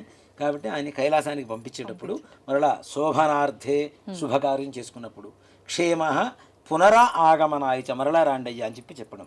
ఇప్పుడు చాలా మంది కూడాను గణపతిని ఇందాక మనం ప్రాణప్రతిష్ఠ చేసాం, అక్షతలు వేసాం. ఇప్పుడు కూడా యథాస్థానం చెప్పడానికి చాలా మంది తమలపాకును అలా ముందుకు జరుపుతూ ఉంటారు. అది శాస్త్రం కాదు అనేటువంటిది ఒక ధర్మం. దేనికంటే మంత్రంతోనే మనం భగవంతుడిని ఆవాహనం చేశాం కాబట్టి మంత్రంతోనే ఉద్వాసన చెప్పటం. ఆయన్ని మరలా కైలాసాన్ని పంపించడం కూడా మంత్రంతోనే చేయాలి. అంతేగాని చాలా మంది తమలపాకులు పట్టుకొని గట్టిగా ముందుకు లాగేస్తూ ఉంటారు. అది ధర్మం కాదు. మంత్రంతో ఆవాహనం చేసాం, మంత్రంతోనే ఉద్వాసన. ఇప్పుడు గణపతి పూజ అయిపోయింది. అంటే చాలా మంది అనుకుంటారు గణపతి పూజ అయిపోయిందంటే వినాయక చవితి పూజ అయిపోలేదు. వరసిద్ధి వినాయక పూజ ఇప్పుడు మనం చేయబోయేటువంటి పూజ. దాని ముందుగా విఘ్నాలు కలగకుండా ఉండేందుకు మహాగణాధిపతి మనం పూజ చేసాం. ఇప్పుడు వరసిద్ధి వినాయక చవితికి ప్రత్యేకంగా చేసుకునేటువంటి పూజా కార్యక్రమం ఏదైతే ఉందో అది ఆ వరసిద్ధి వినాయకుడికి ఇప్పుడు మనం పూజ ప్రారంభిస్తాం. అలాగే గురుగారు, పూజ స్టార్ట్ చేసే ముందు ఒక చిన్న డౌట్ నాకు ఉంది, చాలా మందికి ఉండే ఉంటది. ఇప్పుడు చాలా మంది వినాయక చవితి ముందు రోజే వినాయకుడిని పూజా సామాగ్రి అన్నిటినీ తీసుకొచ్చి ఇంట్లో పెడతారు. అలా మనం వెళ్ళటానికి ముందే ఇంటిని శుభ్రం చేసుకోవాలి అని అనుకుంటాం. ఆ శుభ్రం చేసే విధానం కూడా చాలా పద్ధతిగా సాంప్రదాయంగా ఉండాలి, నియమాలు పాటించాలి. అవన్నీ ఏ రకంగా పాటించాలి? ఇక్కడ ఆత్మశుద్ధి, భూశుద్ధి, దేహశుద్ధి ఈ మూడు ఉండాలి. అలానే అంటే భూశుద్ధి అంటే గృహశుద్ధి, ఇల్లు శుభ్రంగా ఉండాలి. దేవతలు ఎక్కడ ఉంటారు? ఎక్కడ శుభ్రత ఉంటే అక్కడ ఉంటారు కదా. వీటిలో అన్ని శుభ్రతలే, దేహశుద్ధి అలానే మనోశుద్ధి, మనోశుద్ధి. అక్కడ గృహశుద్ధి, స్థలం ఏదైతే ఉందో. అందుకని మనం ఇందాక పూజ జరిగేటప్పుడు కూడా పూజా ద్రవ్యాన్ని సంప్రోక్ష, దేవం సంప్రోక్ష, ఆత్మాంచ సంప్రోక్ష, మనం అందరూ కూడా సంప్రోక్షణ కావాలి అనేటువంటిదే ఆ మంత్రానికి అర్థం కదా. కాబట్టి తప్పనిసరిగా ఇల్లు శుభ్రపరచుకోవడం అనేది ముందు రోజు చేసుకోవచ్చు, దాంట్లో ఏమాత్రం కూడా తప్పులేదు.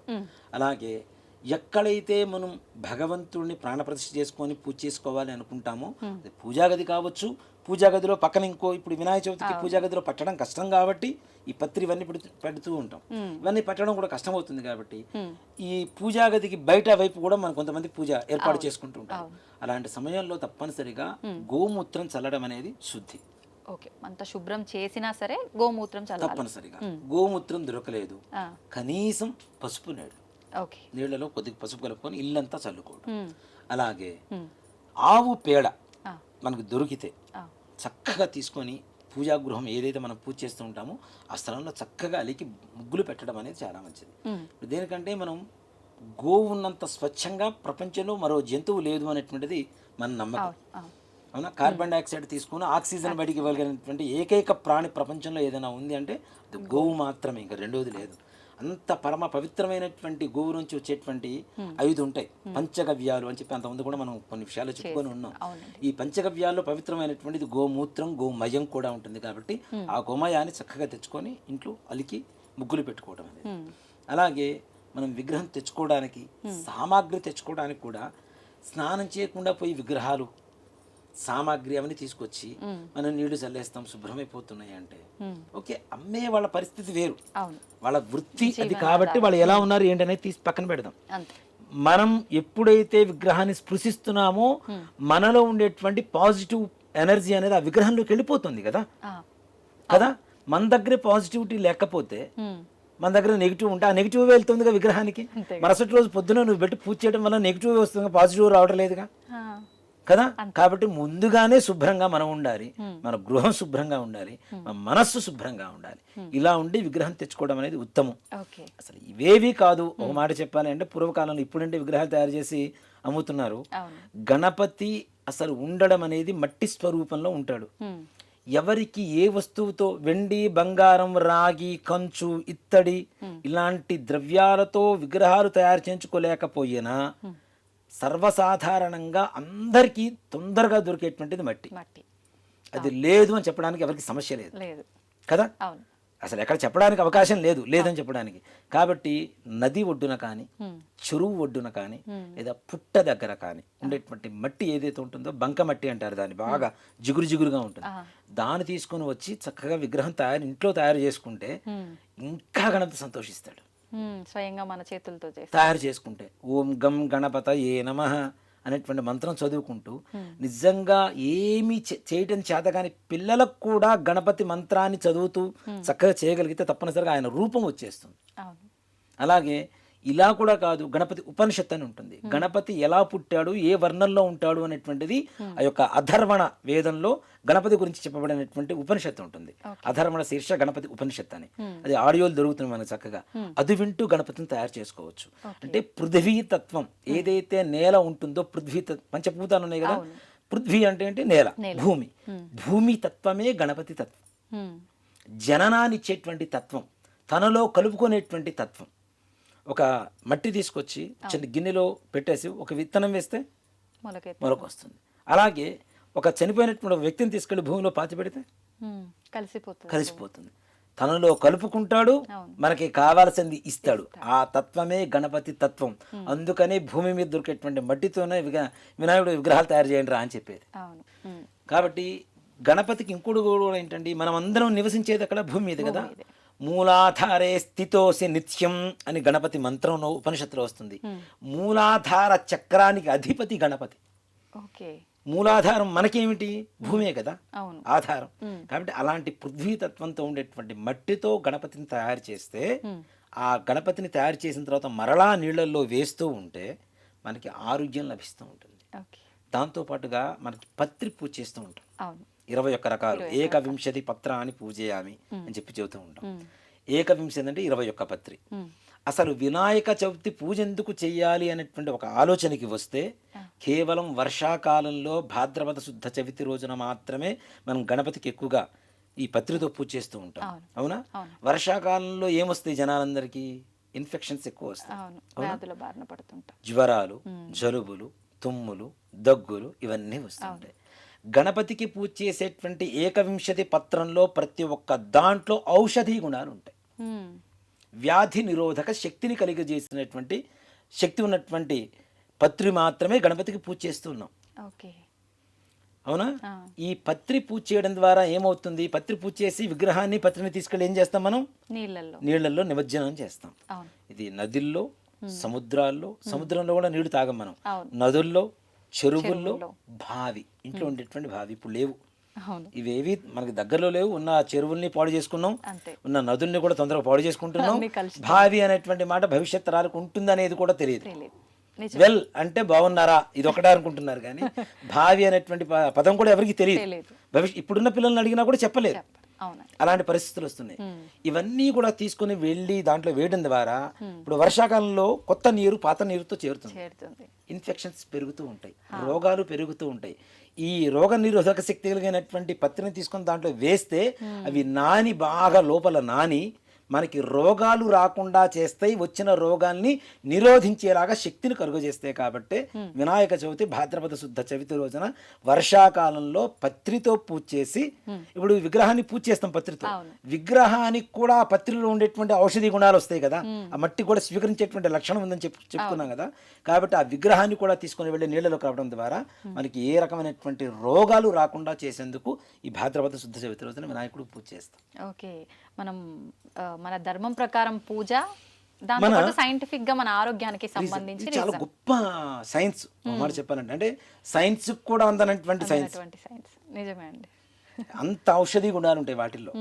అవి మనకి తెలియక మనం ఏదో పిచ్చి కొమ్మలు తీసుకొచ్చి పూజ చేస్తున్నాం. కానీ 21 రకాలు ఏవైతే శాస్త్ర ప్రకారం చెప్తూ ఉన్నారో వాటిల్లో ప్రతి ఒక్క దాంట్లో రోగాన్ని ఒకదానికి జలుబు పోగొట్టేటువంటిది. పూర్వకాలంలో చూడండి, ఇప్పుడంటే తక్కువ, ఇప్పుడు నాజిల్ డ్రాప్స్ అని కొనుక్కుంటున్నారు కదా, అదేంటి? జిందా తెలుసు కదా. జిల్లేడు ఆకుల్ని కాస్త వేడి మీద ఇచ్చేసి రసం పిండి దాన్ని అమ్ముతున్నారు ఇప్పుడు. పూర్వకాలంలో పిల్లలకు జలుబు చేస్తే తుమ్ములు వస్తూ ఉంటాయి కదా, అలాంటి సమయంలో జిల్లేడు ఆకు తీసుకొచ్చి నిప్పుల మీద అట్లా కాల్చేసి దాన్ని రసాన్ని తీసి ముక్కుల్లో పోస్తే ఈ తుమ్ములు పట్ట పట్ట పట్ట వచ్చి లోపల ఉండేటువంటి మొత్తం ఈ కఫం మొత్తం కూడా బయటకు వచ్చేస్తుంది. కానీ అది పాయిజన్ అంటారు కదా చెట్టు. ఆకు రసం ఏం కాదు. రసమేం కాదు. రసాన్ని పిండి ముక్కుల్లో పోస్తే చూడండి, ఇప్పటికీ ఉన్నారు చాలా మంది విలేజెస్ లో చేస్తూ ఉంటారు. నాటు వైద్యం అని చెప్పి మనం నవ్వుతున్నాం. ఇప్పుడు అదే నాజిల్ డ్రాప్స్ అని మనం కొనుక్కుంటున్నాం. అంత మించేం లేదు. దీంట్లో మరి జిల్లేడు ఆకులు కూడా చేస్తున్నాం. అంటే ఒక్కొక్క రకమైనటువంటి రోగాన్ని పోగొట్టేటువంటి లక్షణాలు ఈ పత్రిలో మాత్రమే ఉన్నాయి. అది తెలుసుకొని పూజ చేస్తే ఆనందం. మన దేహానికి, ఇందాక చెప్పే కదా, మన దేహానికి ఏం కావాలో అది భగవంతుడు ఇస్తున్నాడు. ఆయన పేరు చెప్పుకొని మనం స్వీకరిస్తున్నాం ఆరోగ్యాన్ని.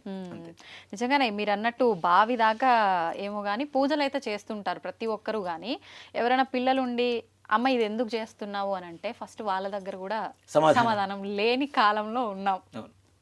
అయితే గురుగారు, ఇంకొక క్వశ్చన్. ఇప్పుడు విగ్రహం తేవడానికి వెళ్ళిన తర్వాత కూడా చాలా మంది ఆలోచిస్తుంటారు. నేను కూడా స్టార్టింగ్లో నాకు తెలియనప్పుడు ఏంది వీళ్ళు ఇట్లా అడుగుతున్నారు, ఎటువైపు ఉంటే ఏంది అని చెప్పి. అది ఏంటంటే తొండం కుడివైపు ఉండడం ఉన్న విగ్రహాన్ని తెచ్చుకుంటే మంచి శుభం కలుగుతుంది, ఎడం వైపుది అంత పనికిరాదు అని చెప్పి. ఇవన్నీ నిజంగా నిజాలేనా? ఉన్నాయమ్మా. దీంట్లో కూడా గణపతికి మనం వామాచారం, దక్షిణాచారం చెప్పి 2 ఆచారాలు చెప్తుంటాం కదా. ఎక్కువగా అమ్మవారికే చెప్తూ ఉంటారు చాలా మంది. వామాచార దక్షిణాచారాలు అనేటువంటి విధానం అమ్మవారికే ఉంది. మధ్య మాంసాలు పెడుతుంటారు, ఇలా ఆచారాలు ఉన్నాయి. అసలు వామాచారం అనేటువంటి మొదలైందే గణపతి దగ్గర. చాలా మందికి తెలియదు అది. ఉచ్చిష్ట గణపతి అనేటువంటి ఒక విధానం ఉంటుంది, గణపతికి పూజ ఉంటుంది. ఉచ్చిష్టము అంటే ఏంటి? ఎంగిలి. ఉత్తిష్టము అంటే లేవటం, ఉచ్చిష్టము అంటే ఎంగిలి. స్వామివారికి నివేదన పెట్టినటువంటి ఉండ్రాళ్ళు మనం తింటూ మంత్రోచ్చారణ చేస్తూ ఉపాసన చేసేటువంటి విధానం ఉంది. ఇది ఏ ప్రాంతంలో చేస్తుంటారు? అసలు ఏ ప్రాంతంలోనే ఉంది, చాలా నిగూఢంగా ఉంటుంది, ఎవరికి బయటికి తెలియదు. అసలు ఉచ్చిష్ట గణపతి అనేటువంటి గణపతి ఉంటాడన్న విషయం కూడా చాలా మందికి తెలియదు. ఉచ్చిష్ట గణపతికి తొండం ఎడం వైపు ఉంటుంది, వరసిద్ధి వినాయకుడికి కుడి చేతి వైపు ఉంటుంది. అంటే సాత్వికం, సింపుల్. వామాచారము అంటే ఎడం చేత్తో చేసేటువంటిది, అవునా? దక్షిణాచారం అంటే కుడి చేత్తో చేసేటువంటిది. దక్షిణం వైపు తొండం తిరిగి ఉంటే దక్షిణాచారం సాత్వికం, ఎడం చేతి వైపు తిరిగి ఉంటే వామాచారం కొంచెం శక్తివంతం. ఓకే. కాబట్టి కుడి చేతి వైపు తిరుగున్నదే ప్రసన్నంగా ఉంటుంది. ప్రసన్నంగా ఉంటుంది. ఓకే. శుక్లాం వరధరం విష్ణుం ప్రసన్నవదనం అని చెప్పి చూస్తున్నాను. అవును అవును అవునా? శ్లోకంలో. ప్రసన్నవదనం అంటే ఎట్లుండదు, ప్రశాంతంగానే ఉంటుంది. అలాగే ఆయన అంత ప్రశాంతంగా ఉంటున్నాడు. విగ్రహం తెచ్చుకునేటప్పుడు నిమజ్జనం చేసేటప్పుడు కూడా అంతే ప్రశాంతత ఉండాలి. అది లేకుండా ఇప్పుడు చూస్తున్నాం కదా డీజే సౌండ్లు. అవును. పూజ పావు గంట, మిగిలిన ఎంటర్టైన్మెంట్ ప్రోగ్రామ్ గంటన్నర 2 గంటలు. రాత్రి నిద్ర కూడా అక్కడే కూర్చొని చేస్తూ ఉంటారు. అవును. క్యారమ్ బోర్డ్స్ పెట్టుకొని. కొన్ని చోట్ల అనకూడదులే కానీ చతుర్ముఖ పారాయణలు ఇవన్నీ కూడా చేస్తుంటారు. గణపతికి పూజ చేయండిరా అంటే ఇవన్నీ చేస్తుంటే గణపతి మాత్రం ఏం చేస్తాడు? అంతే. అవునా? అవును. ఇప్పుడు వినాయకుడిని తీసుకుని వెళ్ళేటప్పుడు మంగళ వాయిద్యాలతో తీసుకెళ్ళండి. ఈ డీజే సౌండ్లు డప్పులు గిప్పులు ఇవన్నీ పెట్టుకోని మనకి కాదు కదా. మంగళ వాయిద్యాలు. మంగళం అంటే శుభం. ఆయన మనకి శుభాన్ని చేకూరుస్తున్నాడు కాబట్టి శుభాంతో చక్కగా తీసుకెళ్ళాలి. ఒక చిన్న కథ కూడా ఉందమ్మా. అంటే చాలా రోజుల క్రితం నుంచి ఎవరు చెప్పే ఉంటారు ఎక్కడో చోట.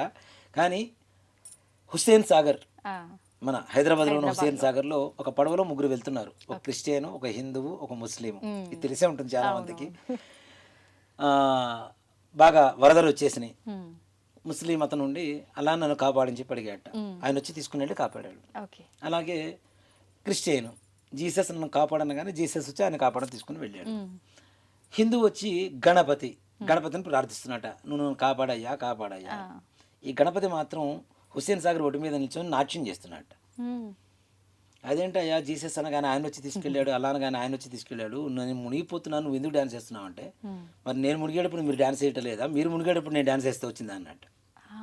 అంటే అలాంటి వికృతమైనటువంటి స్థితికి మనం తీసుకెళ్తున్నాం భగవంతుడు కదా. అది తప్పు కదా.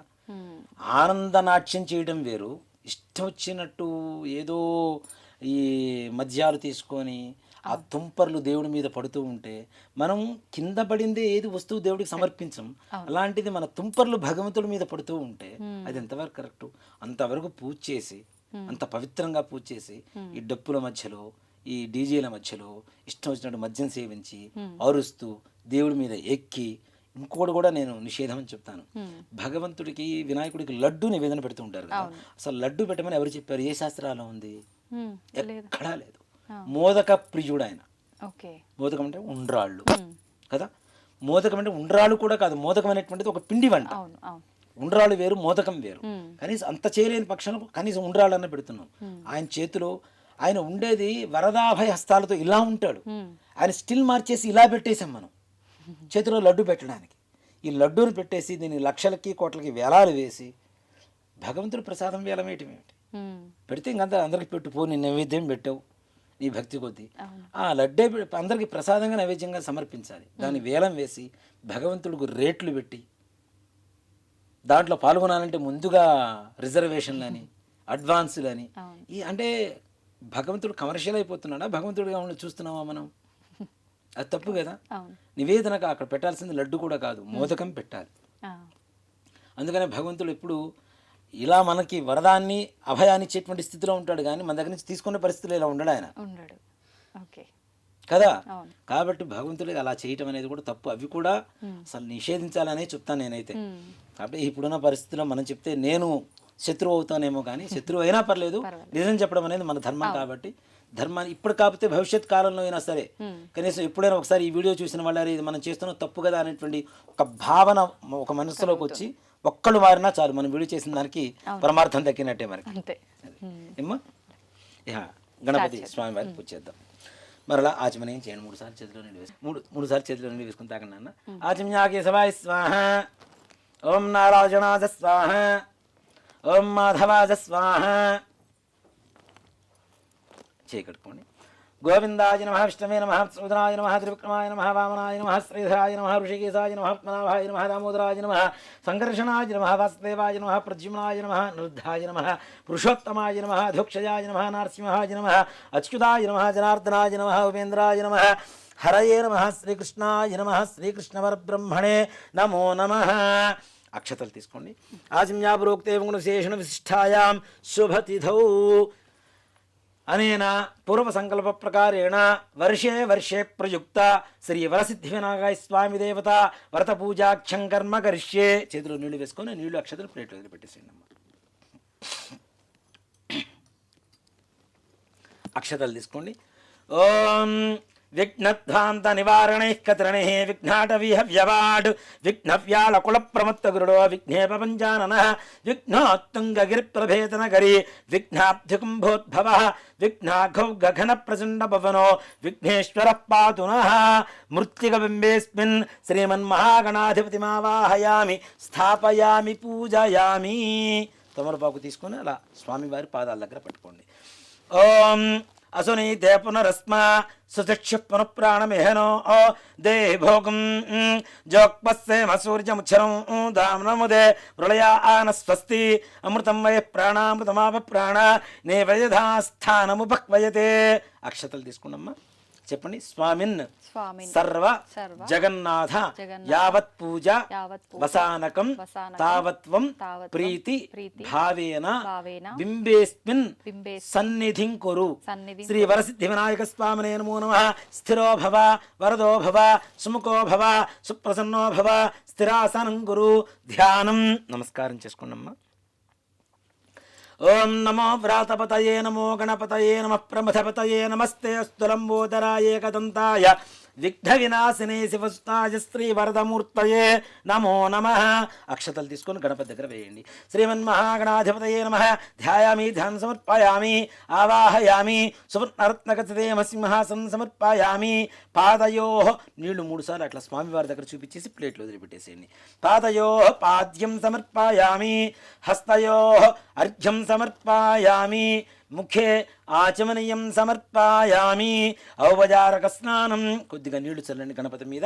ఓం మా భవిష్ఠామయో భవస్థాన ఊర్జేత ధాతన మహేరణాజ చక్షసే యోగశ్యవదమోరసస్తస్య భాజే దేహన ఉషదీర్మ మాతర తస్మారంగమామవో ఇస్సక్షయా యజన్వథ ఆపో జనయథా జన.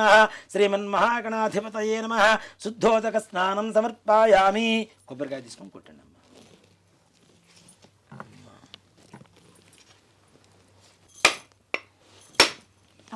ఓం యా ఫల నిర్యాబలా విష్ణాయాస్త పుష్పణీ బృహస్పతి ప్రసూతా స్థానో ముంఛన్వగుం హసః.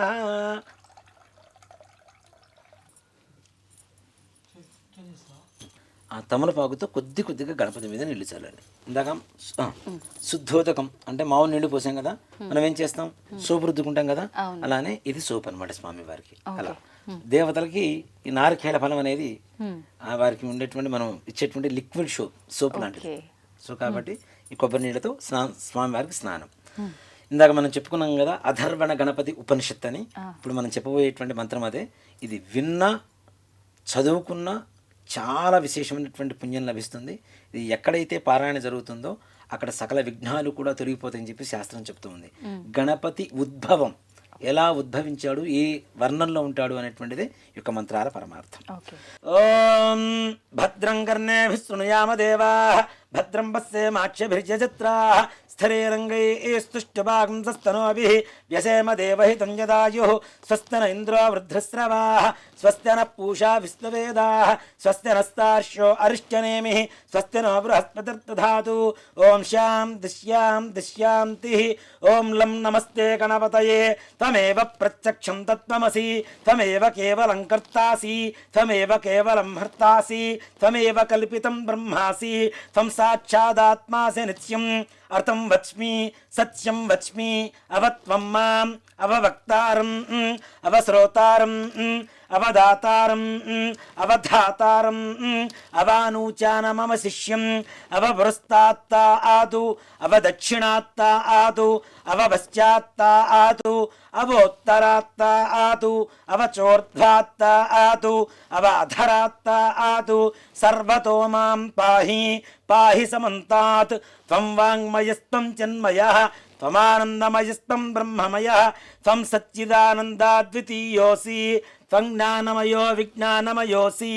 సర్వం జగదిదం తత్వో జాయతే సర్వం జగదిదం త్వస్తతిష్ఠతి సర్వం జగదిదం త్వజలయమేష్యతి త్వజి ప్రచ్చేతి త్వం భూమిరాపో నలో నిలో నభః త్వం చత్వారి వాక్పరవిదాపదాని త్వం గుణత్రయాతీతః త్వం దేహత్రయాతీతః త్వం కాలత్రయాతీతః త్వం మూలాధారే స్థితోసి నిత్యం త్వాం యోగినో ధ్యాయంతి నిత్యం త్వం శక్తిత్రయాత్మకః త్వం బ్రహ్మస్త్వం రుద్రస్త్వమింద్రస్త్వమగ్నిస్త్వం వాయుస్త్వం సూర్యస్త్వం చంద్రమాస్త్వం బ్రహ్మభూర్భువస్తు వరో గణాదీన్ పూర్వముచ్చార్య వర్ణాదీం తదనంతరం అనుస్వార పరతర అర్ధేందురసితం తథా ధారేణ యుక్తమేవ దేవతవ మనస్వరూపం తకార పూర్వరూపం అకారో మధ్యమ రూపం బిందురుత్తర రూపం నాదసంధానం సంహితా సంధి సైషా గాణేసి విద్యా గణక ఋషి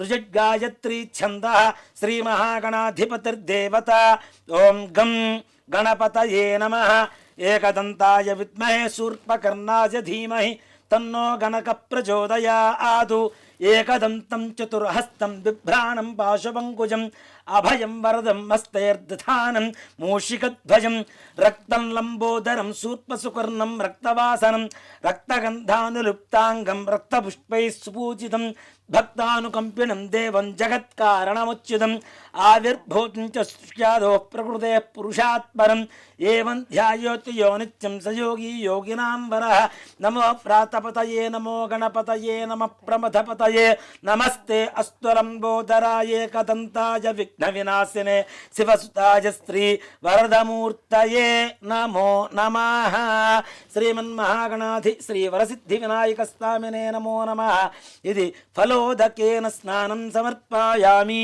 ఈ మామూలు నీళ్ళు చల్లాలి ఆపోష్ఠామయో భవస్థాన ఊర్జ్యేత ధాతన మహేరణాజ చక్షసే యోవస్యవతమోరసస్తస్య భాజేతే హనః ఉషతీరవ మాతరః తస్మా అరంగమామవో యస్సక్షజా జన్వథ ఆపో జనయథా జనః ఇది శుద్ధోదక స్నానం సమర్పయామి మరలా నీళ్ళు అక్కడ చూపించేసి ప్లేట్లో వదిలిపెట్టేసేయండి స్నానానంతరం శుద్ధ ఆచమనీయం సమర్పయామి వస్త్రం అభివస్త్రా ఆస్వసనాన్యర్షాభిధేనో సుదిగా ఆ పూజమానః అభిచంద్రాభర్తమేన్నో దీన్ని గంధంలో ముంచేసి పసుపు అద్దేసి స్వామి వారికి పెట్టండి అద్దాల బొట్టు పెట్టినా సరిపోతుంది అద్దండి వస్త్రం అభివస్త్రా ఆస్వసనాన్యర్షాభిధేనో సుదిగా ఆ పూజమానః అభిచంద్రాభర్తమేన్నో హిరణ్యాభ్యుష్పానధనో ఓ దేవసోమ శ్రీమన్మహాగణాధిపతయే నమః ఇది వస్త్రయుగ్మం సమర్పయామి కుంకుమ యజ్ఞోపవీతం अमेयाय च हेरम्ब परशुधारकाय ते मूषकवाहनायैव विश्वेशाय नमो नमः యజ్ఞోపవీతం ధర్మం పవిత్రం ప్రజాపతేర్యత్సహజం పురస్తాదు ఆయుష్యమగ్నిం వ్రతం చ శుభ్రం యజ్ఞోపవీతం బలమస్తు తేజ ఇది యజ్ఞోపవీతం సమర్పయామి గంధాన్ని పుష్పంతో తీసుకొని స్వామివారికి అలా గంధద్వారాందురాధిష్టాం నిత్యపుష్టాంగరీషిణీం ఈశ్వరేకం సర్వభూతానాం స్వామిహో భక్వయే స్త్రియం ముందుగా ఒట్టి గంధం శ్రీ వరసిద్ధి వినాయక స్వామినే నమో నమః శ్రీగంధాంధారయామి ఒక పుష్పానికి పసుపు ఒక పుష్పానికి కుంకుమ ఆయనేతే పరాయణే దుర్వా ఆరోహంతు పుష్పిణీ హృదాశ్చ పుండరీకాణి సముద్రస్య గృహాయమే అలంకరణార్థం హరిద్రికాచూర్ణ కుంకుమ విలేపనాని సమర్పయామి పుష్పైః పూజయామి ఓం సుముఖాయ నమః మాచీపత్రం పూజయామి ఓం గణాధిపాయ నమః బృహతీపత్రం పూజయామి ఉమాపుత్రాయ నమః బిల్వపత్రం పూజయామి గజాననాయ నమః దూర్వయుగ్మపత్రం పూజయామి హరసూనవే నమః దత్తూరపత్రం పూజయామి లంబోదరాయ నమః బదరీపత్రం పూజయామి లంబోదరాయ నమః బదరీపత్రం పూజయామి గుహాగ్రజాయ నమః అపామార్గపత్రం పూజయామి గజకర్ణకాయ నమః తులసీపత్రం పూజయామి ఏకదంతాయ నమః ఛూతపత్రం పూజయామి వికటాయ నమః కరవీరపత్రం పూజయామి భిన్నదంతాయ నమః విష్ణుకరాంతపత్రం పూజయామి వటవే నమః దాడిమీపత్రం పూజయామి పూజయామి. ఓం సర్వేశ్వరాయ నమః. దేవదారుపత్రం పూజయామి. ఓం ఫాలచంద్రాయ నమః. మరవకపత్రం పూజయామి. ఓం హేరంబాయ నమః. సింధువారపత్రం పూజయామి. ఓం శూర్పకర్ణాయ నమః. జాజీపత్రం పూజయామి. ఓం సురాగ్రజాయ నమః. గండకీపత్రం పూజయామి. ఓం ఇభవక్త్రాయ నమః. శమీపత్రం పూజయామి. ఓం వినాయకాయ నమః. అశ్వత్థపత్రం పూజయామి. ఓం సురసేవితాయ నమః. అర్జునపత్రం పూజయామి. ఓం కపిలాయ నమః. అర్కపత్రం పూజయామి. ఓం గణేశ్వరాయ నమః. 21 పత్రాణి పూజయామి. ఓం గజాననాయ నమః. ఓం గం గణపతయే నమః అంటూ పూజ చేస్తున్నాను. ఓం గజాననాయ నమః. ఓం గణాధ్యక్షాయ నమః. ఓం విఘ్నరాజాయ నమః. ఓం వినాయకాయ నమః. ఓం ద్వైమాతురాయ నమః. ఓం ద్విముఖాయ నమః. ఓం త్రిముఖాయ నమః. ఓం సుముఖాయ నమః. ఓం కృత్యనే నమః. ఓం సుప్రదీప్తాయ నమః. ఓం సుఖనిధయే నమః. ఓం సురాధ్యక్షాయ నమః. ఓం సురార్ఘ్నాయ నమః. ఓం మహాగణపతయే నమః. ఓం మాన్యాయ నమః. ఓం మహాకాలాయ నమః. ఓం మహాబలాయ నమః. ఓం హేరంబాయ నమః. ఓం లంబజఠరాయ నమః. ఓం హయగ్రీవాయ నమః. ఓం ప్రథమాయ నమః. ఓం ప్రాజ్ఞాయ నమః. ఓం ప్రమోదాయ నమః. ఓం మోదకప్రియాయ నమః. ఓం విఘ్నకర్త్రే నమః. ఓం విఘ్నాంత్రే నమః. ఓం విశ్వనేత్రే నమః. ఓం విరాట్పతయే నమః. ఓం శ్రీపతయే నమః. ఓం వాక్పతయే నమః. ఓం శృంగారిణే నమః. ఓం ఆశ్రితవత్సలాయ నమః. ఓం శివప్రియాయ నమః. ఓం శీఘ్రకారిణే నమః. ఓం శాశ్వతాయ నమః. ఓం బలాన్వితాయ నమః. ఓం బలోత్థితాయ నమః. ఓం భక్తనిధయే నమః. ఓం భావగమ్యాయ నమః. ఓం భావాత్మయాయ నమః. ఓం వక్రగామినే నమః. ఓం మహాకృతయే నమః. ఓం చామీకరప్రభాయ నమః. ఓం శర్వాయ నమః. ఓం సర్వోపన్యాసాయ నమః. ఓం సర్వకర్త్రే నమః. ఓం సర్వనేత్రే నమః. ఓం సర్వసిద్ధిప్రదాయ నమః. ఓం పంచహస్తాయ నమః. ఓం పార్వతీనందనాయ నమః. ఓం ప్రభవే నమః. ఓం కుమారగురవే నమః. ఓం కుంజరాసురభంజనాయ నమః. ఓం కాంతిమతే నమః. ఓం ధృతిమతే నమః. ఓం కామినే నమః. ఓం కవిత్థఫలప్రియాయ నమః. ఓం బ్రహ్మచారిణే నమః. ఓం బ్రహ్మరూపిణే నమః. ఓం మహోదరాయ నమః. ఓం మధోత్కటాయ నమః. ఓం మహావీరాయ నమః. ఓం మంత్రిణే నమః. ఓం మంగళసుస్వరాయ నమః. ఓం ప్రమదాయ నమః. ఓం యాయసే నమః.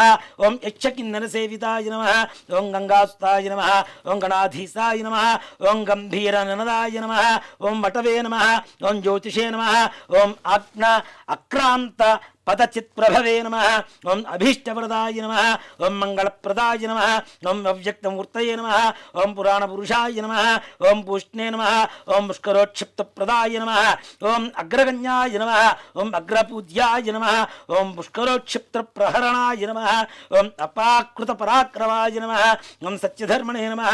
ఓం సఖ్యే నమః. ఓం సారాయ నమః. ఓం సరసాంబునిధయే నమః. ఓం మహేశాయ నమః. ఓం విశదాంగదాయ నమః. ఓం మణికింకణమేఖలాయ నమః. ఓం సమస్తదేవతామూర్తయే నమః. ఓం సహిష్ణవే నమః. ఓం బ్రహ్మవిద్యాతిదానభువే నమః. ఓం జిష్ణవే నమః. ఓం విష్ణవే నమః. ఓం విష్ణుప్రియాయ నమః. ఓం భక్తజీవితాయ నమః. ఓం ఐశ్వర్యకారణాయ నమః. ఓం సదోత్థితాయ నమః. ఓం విశ్వదృశే నమః. ఓం విశ్వరక్షాధి విధానకృతే నమః. ఓం కళ్యాణగురవే నమః. ఓం ఉన్మత్తవేషాయ నమః. ఓం పరజైనే నమః. ఓం సమస్తజగదాధారాయ నమః. ఓం సర్వేశ్వర్యప్రదాయ నమః. ఓం శ్రీ విఘ్నేశ్వరాయ నమః. ఓం నానావిధ పరిమళపత్ర పుష్ప అక్షతాని సమర్పయామి. విశ్వేశాయ నమో నమః.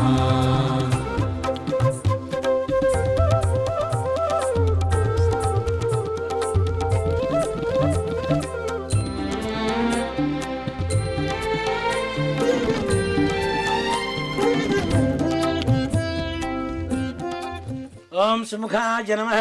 ఓం ఏకదంతాయ నమః. ఓం కపిలాయ నమః. ఓం గజకర్ణకాయ నమః. ఓం లంబోదరాయ నమః. ఓం వికటాయ నమః. ఓం విఘ్నాజాయ నమః. ఓం ధూమకేతవే నమః. ఓం గణాధిపాయ నమః. ఓం గణాధ్యక్షాయ నమః. ఓం గజాననాయ నమః. ఓం ఫాలచంద్రాయ నమః. ఓం వక్రతుండాయ నమః. ఓం శూర్పకర్ణాయ నమః. ఓం హేరంబాయ నమః. ఓం స్కందపూర్వజాయ నమః. ఓం సర్వసిద్ధిప్రదాయకాయ నమః. కుమారగురవే నమః. శ్రీమన్మహాగణాధిపతయే నమః. నానావిధ పరిమళపత్ర పుష్ప అక్షతాని సమర్పయామి. ధూపం పెట్టేస్తున్నాడు. ఆ షాట్ పడుతుంది. వనస్పత్యోర్హర్దివ్యనానాగంధైస్పర్వదేవానాం ధూపోయం ప్రదృశ్యతాం ధూపమాఘ్రాపయామి సాజ్యం త్రివృత్తి సంయుక్తం వన్నినా యోచితం ప్రియం గృహాణమంగళం దీపం త్రిలోక్యం దివ్రాపః భక్త్యా దీపం పరిత్యామి దేవాయ పరమాత్మనే త్రాహిమాన్ గాద్ఘోరా దివ్య జ్యోతిర్నమోస్తుతే సాక్షాత్ ప్రత్యక్ష దీపం దర్శయామి. కొద్దిగా నీళ్ళు అలా చూపించేసి దేవుడి దగ్గర వదిలిపెట్టేసేయండి. ధూపదీపాంతరం శుద్ధ ఆచమనీయం సమర్పయామి. నైవేద్యం ఓం భూర్భువస్సువః.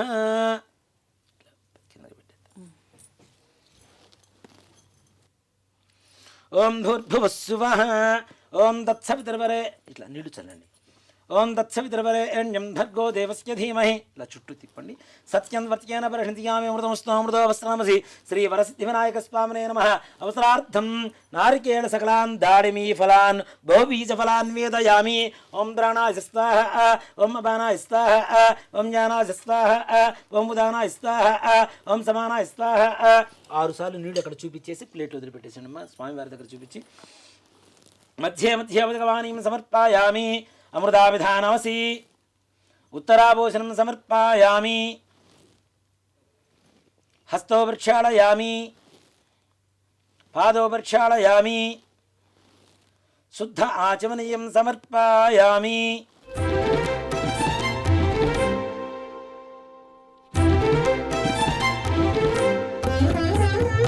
అనంత విభవాయైవ తాంబూలం సూగీఫలైస్తకర్పూరేర్నాకవల్లీధలేరుచితం ముక్తాచూర్ణసమాయుక్తం తాంబూలం ప్రతిగృహ్యతాం. ఇది తాంబూలం సమర్పయామి. తాంబూల ఆచరణానంతరం మరలా కొద్దిగా నీళ్ళు చూపించేసి ప్లేట్లు శుద్ధ ఆచమనీయం సమర్పయామి. కర్పూర ఆనందమంగళ నీరాజనం. జాయతే నమః గుహాగ్రజాయతే నమః. ఓం హిరణ్యపాత్రం మధో పూర్ణం దధాతి మధవ్యో జానీతి ఏకదా బ్రహ్మణోపహరతి ఏకదైవ యజమాన ఆజస్తేజో దధాతి. కర్పూర ఆనందమంగళ నీరాజనం దర్శయామి. నీరాజనాంతరం శుద్ధ ఆచమనీయం సమర్పయామి. నమస్కరోమి. జై శ్రీమద్ రమణ గోవింద హరి. జయ బోలో గజానన్ మహారాజు. ఓం తత్పురుషాయ విద్మహే వక్రతుండాయ ధీమహి తన్నో దంతి ప్రచోదయాత్. శ్రీమన్ మహావరసిద్ధి వినాయక స్వామినే నమో నమః. పాదారవిందయో దివ్య సువర్ణ మంత్ర పుష్పాంజలిం సమర్పయామి. మరలా కొద్దిగా అక్షతలు వేయనమ్మ. ఛత్రచామరాజ్ సర్వోపచార పూజార్థే అక్షతాం పరికల్పయామి. అథ కథా ప్రారంభ. అక్షతలు. పూర్వకాలంలో గజాసురుడు అనేటువంటి ఒక రాక్షసుడు పరమేశ్వరుడి నుంచి ఘోరంగా తపస్సు చేశారట. ఘోరమైనటువంటి తపస్సు చేశారు. అంతటా పరమేశ్వరుడు ప్రత్యక్షమయ్యాడు. ఆయన నీకు ఏం కావాలి వరం అని చెప్పి అడుగుతూ ఉంటే, పరమేశ్వరుడు అంటేనే బోళాశంకరుడు. ఎవరు కొద్దిగా తపస్సు చేసినా ఓ చెమ్మడి నీళ్లు నెత్తిన పోసినా హరహర మహాదేవ అంటే చాలు ఆయన కరుణిస్తూనే ఉంటారు. కాబట్టి అంత ఘోర తపస్సు చేసినటువంటి గజాసురుడిని వరం కోరుకో అని చెప్పి అంటే, గజాసురుడు స్వామి నేను నీ భక్తుడిని, నువ్వు ఎప్పుడు కూడా నా ఉదరం ఉండేట్టుగా నాకు వరం ఇవ్వు అని చెప్పి ప్రార్థించారట. అసలు పరమేశ్వరుడు భక్త సులభుడు కాబట్టి భక్తులు కోరుకున్నటువంటి కోరికను తీర్చడం కోసం ఆయనకు ఉదరంలో ప్రవేశించారు. అసలు పార్వతీదేవి పరమేశ్వరుడు జాడ తెలియట్లా, ఎక్కడున్నాడు ఏంటి ఎలా ఎక్కడ ఉన్నాడు తెలియట్లేదు. చిట్ట చివరికి గజాసురుడి గర్భంలో ఉన్నాడు పరమేశ్వరుడు అని చెప్పి తెలుసుకున్న పార్వతి విష్ణుమూర్తి దగ్గరికి వెళ్ళి ప్రార్థించింది.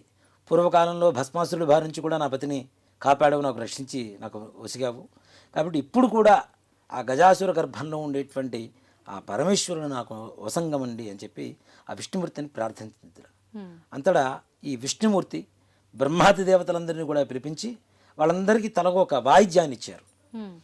ఒకరికి ఏమో డోలు, ఒకరికి సన్నాయి, ఈ విధంగా ఇచ్చుకుంటూ ఈ విష్ణుమూర్తి మాత్రం సన్నాయి రూపంలో అందరూ మారిపోయి ఈయన కూడా చక్కటి చిరుగంటలు కట్టినటువంటి సన్నాయి చేతి పట్టుకొని ఆ నగరంలో ఈ గజాసురుడు ఉండేటువంటి రాజ్యంలో వాయిస్తూ ఉన్నారట. ఇది ఆ నోట ఈ నోట విన్నటువంటి గజాసురుడు తన ముందు ఆడిద్దాం గంగిరెద్దుని అంటే నందీశ్వరుణ్ణే గంగిరెద్దుగా తయారు చేసి వీళ్ళందరూ కూడా చక్కగా వాయిస్తూ ఉన్నారు వాయిద్యాలన్నీ కూడా. ఇలాంటిది ఏదో బాగుంది, మరి అందరూ మంచిగా చక్కగా ఉంది, చాలా ఆనందకరంగా ఉందని చెప్తున్నారు. కాబట్టి నేను కూడా ఆ యొక్క వాయిద్యాన్ని ఆ గంగిరెద్దుల మేళాన్ని చూద్దాము అనేటువంటి ఆలోచనతో ఆయన సభ ముందు ఏర్పాటు చేశారట ఈ గంగిరెద్దుల మేళాన్ని అంతా కూడా. అంతటా విష్ణుమూర్తి సన్నాయి వాయించడం, అవును. బ్రహ్మాది దేవతలు వాయిద్యాలు వాయించడం అంటే సర్వసాధారణంగా ఉండదు కదా. సుస్వరంగా ఆనందంగా ఎంతో సంతోషకరంగా ఉన్నదిట. అది చూసినటువంటి గజాసురుడు మీకు ఏం కావాలి కోరుకునే ఇచ్చేస్తాను సంతోషంగా అని చెప్పేశాడు. ఆ సమయంలో విష్ణుమూర్తి ఇది శివుడి వాహనం అయినటువంటి నంది ఆయన్ని కనుక్కోవడానికి వచ్చింది కాబట్టి ఆ శివుణ్ణే ఇవ్వండి అని చెప్పి అడిగారుట ఈ యొక్క విష్ణుమూర్తి. అంతటా గజాసురుడికి అర్థమైంది వచ్చిన ఆయన ఎవరో కాదు, సకల రాక్షస సంహారి అయినటువంటి విష్ణుమూర్తి కాబట్టి నాకు ఈ మరణం తప్పదు అని చెప్పి ఆ విష్ణుమూర్తికి ప్రార్థించి శివుణ్ణి కూడా ఒక వరాన్ని కోరుకున్నారట. నా యొక్క శిరస్సు త్రిలోక్య పూజ్యంగా ఉండేట్టుగా నాకు వరం ఇవ్వండి, అలాగే నా యొక్క శరీరాన్ని మీరు వస్త్రంగా ధరించండి అని చెప్పి వరం అడిగారట. పరమేశ్వరుడు అలానే చెప్పాడు. ఈ నంది తన కొమ్ములతో ఆ యొక్క గజాసురుడి గర్భాన్ని చీరిస్తే లోపల ఉన్నటువంటి పరమేశ్వరుడు బయటకు వచ్చాడు. ఇప్పుడు విష్ణుమూర్తి చెప్పాడు, నాయన ఇష్టం వచ్చినటువంటి వాళ్ళందరికీ ఇట్లాంటి పిచ్చి పిచ్చి కోరికలు కోరుతూ ఉంటారు, అందరికీ వరాలు ఇచ్చుకుంటూ పోతే ఇలాంటి కష్టకాలాలు వస్తుంటాయి. అప్పుడు భస్మాసురుడు, ఇప్పుడేమో గజాసురుడు, కాబట్టి జాగ్రత్తగా వరం ఇచ్చేటువంటి విషయంలో కూడా చాలా జాగ్రత్తగా ఆలోచించి ఇవ్వాలి అని చెప్తే అలానే అని చెప్పి ఎవరు లోకాలకి వారు బ్రహ్మాది దేవతలు విష్ణుమూర్తి అందరూ వాళ్ళ లోకాలకు వాళ్ళు వెళ్ళిపోయారు. తర్వాత పరమేశ్వరుని నందివాహనం ఎక్కి చక్కగా కైలాసానికి ప్రయాణం ప్రారంభించారు. ఈ సమయంలో పార్వతీదేవికి పరమేశ్వరుడు వస్తున్నాడన్న సంగతి తెలుసుకున్నది. ఆనందంగా ఉండి చాలా రోజుల తర్వాత వస్తున్నారు. ఇప్పుడు ఆడవాళ్ళు ఏం చేస్తారు, ఎవరైనా భర్త ఎన్నో రోజుల నుంచి ఒక విదేశాల నుంచి వస్తున్నారంటే మంచి చక్కగా అందంగా అలంకరించుకొని ఆయనకి ప్రేమ కలిగేలాగా కనబడుతూ ఉంటారు కదా ఆనందంగా. అలాగే పార్వతీదేవి కూడా స్నానం చేద్దాము, అభ్యంగన స్నానం చేద్దాము అని చెప్పి ఒంటికి పెట్టుకున్నటువంటి ఆ నలుగు పిండి తీసి నలుగు పిండితో ఒక చక్కటి బొమ్మను తయారు చేసిందిట. ఆ బొమ్మను తయారు చేసిన తర్వాత ఆవిడకి చాలా అపురూపంగా కనపడింది, అందంగా కనపడింది. దీనికి ప్రాణం పోద్దాము అని చెప్పి ఆమె శక్తితో ప్రాణాన్ని పోసి ఆ యొక్క బాలుడు ఆ బొమ్మ ఏదైతే ఉందో ప్రాణం వచ్చింది కాబట్టి బాలుడు రూపంలో సింహద్వారం దగ్గర ఎవరూ లోపలికి రాకుండా చూడు అని చెప్పి కాపలాగా ఉంచేసింది. అంతటా ఆ పార్వతీదేవి స్నానానికి అలంకరించుకోవడానికి వెళ్ళింది. పరమేశ్వరుడు రానే వచ్చాడు. దిగి లోపలికి వెళ్తూ ఉంటే నువ్వెవరు లోపలికి వెళ్ళడానికి లేదు అని చెప్పాడు ఈ యొక్క బాలుడు.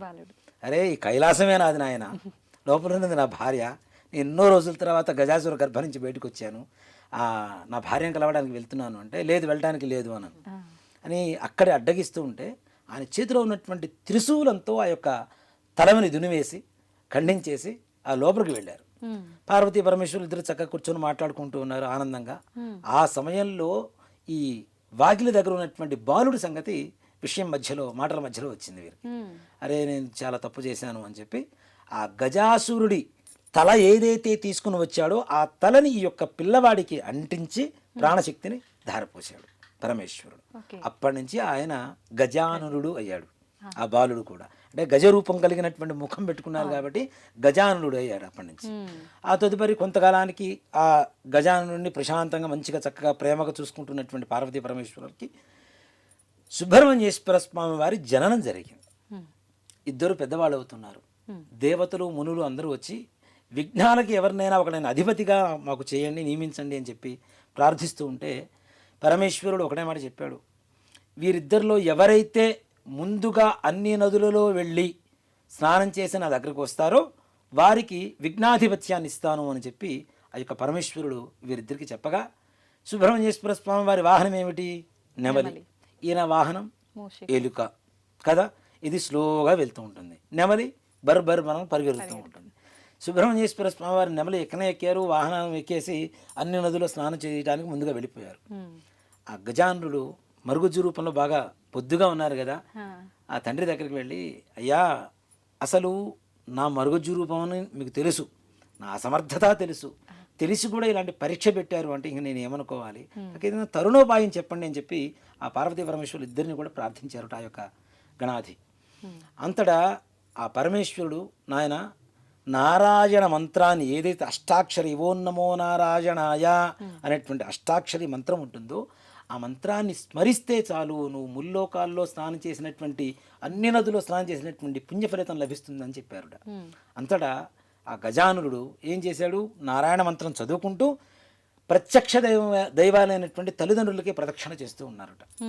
మనం చాలామంది అంటే కథగా కాకుండా నేను చెప్తున్నానమ్మా, చాలామంది వినాయకుడికి పూజ చేస్తున్నాం, అంత పత్రి తీసుకొస్తున్నాం, అన్ని లడ్లు నైవేద్యం పెడుతున్నాం, ఇన్ని మోదగాలను నివేదన పెడుతున్నాం, 9 రోజులు చేస్తున్నాం, భజనలు చేస్తున్నాం, పూజలు చేస్తున్నాం అని చెబుతున్నాం. వినాయక చవితి చెయ్యాలి అంటే చేస్తున్నాము అంటే వినాయకుడు ఏం చేశాడో అది మనలో నింపుకోవాలి. తల్లిదండ్రుల్ని దైవంగా చూశారు కాబట్టి మనం కూడా వినాయకుడిలాగా మారాలి. అదే వినాయకుడి వ్రత కథ యొక్క పరమార్థం. అసలు మనం తల్లిదండ్రులను పూజించండి అని చెప్పడమే వినాయకుడు చెప్పినటువంటి పరమార్థం, ఈ కథలో ఉండేటువంటి పరమార్థం. కాబట్టి ఆ తల్లిదండ్రులకి ఇద్దరికి కూడా చక్కగా ప్రదక్షిణాలు చేస్తూ ఉన్న సమయంలో ఈ సుబ్రహ్మణ్యేశ్వర స్వామి వారు ఏ నది దగ్గరికి వెళ్తే స్నానానికి వెళ్తూ ఉంటారో గణపతి ముందుగానే ఆ నదిలో స్నానం చేసి ఆయనకి ఎదురుగా వస్తున్నారు.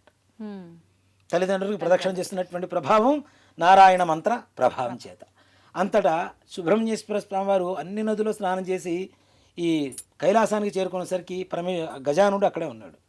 అన్నీ కంప్లీట్ చేసి నాకంటే ముందు వచ్చారు కాబట్టి ఆయనకే ముందుగా ఈ విఘ్నాలకు అధిపతిగా ఆయనే చేయండి అని చెప్పారు. భాద్రపద శుద్ధ చవితి రోజున ఈ గజానుడికి విఘ్నాలకి అధిపతిగా చేసి ఆయనకి విఘ్నేశ్వరుడు అనేటువంటి నామకరణం చేశారు. అంతటా ప్రపంచం మొత్తానికి ఉండేటువంటి విఘ్నానికి అధిపతిగా ఉండేటువంటి విఘ్నేశ్వరుడికి ఆ రోజున అందరూ పూజ చేస్తారు కదా. కుడుములు, ఉండ్రాళ్ళు, లడ్డూలు, కొబ్బరి అలానే పండ్లు, ఫలాలు అనేక రకాలుగా నివేదనలు పెడితే ఆయన కడుపులో పట్టినన్ని పట్టించుకొని కొన్ని తన వాహనమైనటువంటి ఎరుకకి ఇచ్చి కొన్ని చేత ధరించి చక్కగా పట్టుకొని కైలాసానికి వచ్చారట. తల్లిదండ్రులు చూశారు. అదే రోజున ఇప్పుడు పట్టాభిషేకం చేసినప్పుడు తల్లిదండ్రులకు నమస్కారం చేయాలి కదా. కాబట్టి నమస్కారం చేద్దాము అని చెప్పి కిందకి ఇలా వంగుతూ ఉంటే పొట్ట కింద కనుక్కుంటేనేమో కాళ్ళు పైకి వెళ్తున్నాయి, కాళ్ళు కింద పెడితేనేమో పొట్ట అందటం లేదు. సో అంత భారీ విగ్రహం కావడం చేత వినాయకుడు అలా కష్టపడుతున్నటువంటి ప్రయాసపడుతున్నటువంటి సమయంలో ఆకాశంలో ఉన్నటువంటి చంద్రుడు, ఆకాశం కూడా కాదు ఓ మాట చెప్పాలంటే సాక్షాత్ పరమేశ్వరుడికి నెలవంక శిరస్సులో ఉంటుంది కాబట్టి ఆయన శిరస్సు ఉన్నటువంటి ఆ నెలవంక చంద్రుడు చూసి ఈ వినాయకుడిని చూసి నవ్వేట. ఇప్పుడు మనిషికి మన దృష్టి దోషాలు అని చెప్పి చూస్తూ ఉంటాం. ఇప్పటిది కాదు, దేవతలకు కూడా తప్పలేదు, మనుషులకే కాదు దేవతలకు కూడా తప్పలేదు. అంటే కన్ను పడితే, దృష్టి పడితే ఏదైనా సరే, నరుడు దృష్టి పడితే నలరాయన నుగ్గైపోతుంది అంటాం కదా. అలాగే చంద్ర దృష్టికి ఆయన పొట్ట పగిలి ఆయన పొట్టలో ఉన్నటువంటి కుడుములు, ఉండ్రాళ్ళు, పండ్లు, ఫలాలు, ఈ కొబ్బరి ఇవన్నీ కూడా ఆ ప్రదేశం అంతా కూడా డొర్లుతూ ఉన్నాయట. ఇది చూసినటువంటి పార్వతీదేవికి చాలా కోపం వచ్చింది. అరే నా కుమారుని చూసి నువ్వు నవ్వుతావా అని చెప్పి, నిన్ను ఎవరైతే చూస్తారో వాళ్ళు నీలాప నిందలకు గురవుతారు అని చెప్పి పార్వతీదేవి శాపం ఇచ్చింది. ఈ సమయంలో సప్త మహర్షులు యాగం చేస్తూ ఉన్నారు. యాగం చేస్తూ ఉంటే అగ్నిదేవుడికి సప్త మహర్షుల భార్యల మీద కోరిక కలిగింది. ఆ సంగతి అరుంధతి తెలుసుకున్నది. తెలుసుకొని ఆమె రూపం తప్పించి మిగిలిన 6 పత్నుల రూపం అంతా కూడా ఆవిడే అవతరించి వాళ్ళందరికీ కూడాను, వాళ్ళందరూ ఇక్కడే ఉన్నారు, ఋషిపత్నులు మాత్రం ఋషులతో ఉన్నారు. కానీ ఒక అగ్నిదేవుడితో ఉండేటువంటి ఈ 6 మాత్రం ఋషిపత్నుల రూపంలో అరుంధతీదేవి మాత్రమే ఆ రూపాన్ని అక్కడ కలుగజేసింది, మాయా రూపంలో. ఇది చూసినటువంటి ఋషులందరూ కూడాను మా భార్యలే ఆయన దగ్గర ఇలా ఉన్నారు అని చెప్పి చాలా ఎడబాటు చేసుకున్నారు ఇద్దరు కూడా, భార్యాభర్తలంతా, ఋషిపత్నులందరూ కూడా. ఈ సమయంలో అరుంధతి వచ్చి వాళ్ళెవరూ కూడా నిజమైన రూపాలు కాదు, నా మాయ వల్ల కలిగినటువంటిది అని చెప్పి వారికి చెప్పిన తర్వాత వారికి ఈ శాపం ఉపశమనం కలిగింది. ఇదంతా కూడా ఎందువల్ల జరిగింది అంటే ఈ ఋషిపత్నులందరూ కూడాను చంద్రుని చూసినటువంటి కారణం చేతనే ఈ యొక్క శాపం కలిగింది. వాళ్ళకి నీలాప నిందలు వచ్చినాయి కదా, భర్త నుంచి ఎడబాటైంది కదా, అలా ఋషులకు కూడా ఆ నీలాప నిందలు తప్పలేదు.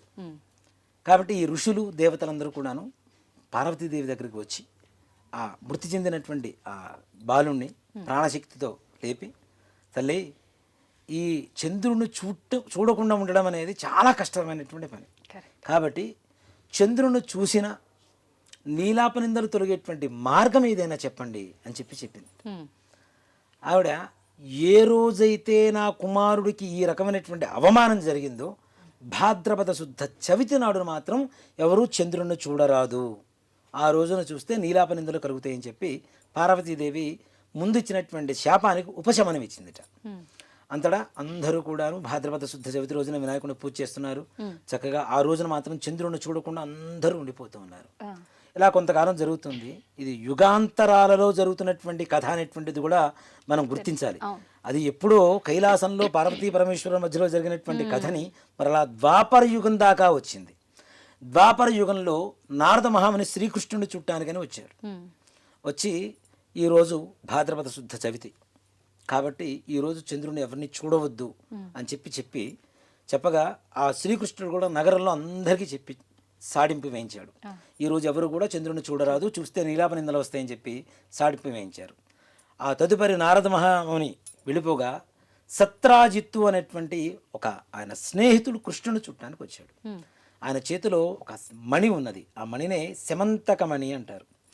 ఈ శమంతకమణి నాకు సూర్య భగవానుడి అనుగ్రహం చేత నాకు కలిగింది అని చెప్పి శమంతకమణిని చూపించడానికి ఆ సత్రాజిత్తు శ్రీకృష్ణుడి దగ్గరికి వచ్చారట. వచ్చి చూపించి ఇది చాలా బాగుంది అంటే ఇది నాకు ఇవ్వు అని చెప్పి శ్రీకృష్ణుడు ఆ యొక్క సత్రాజిత్తుని అడిగాడు.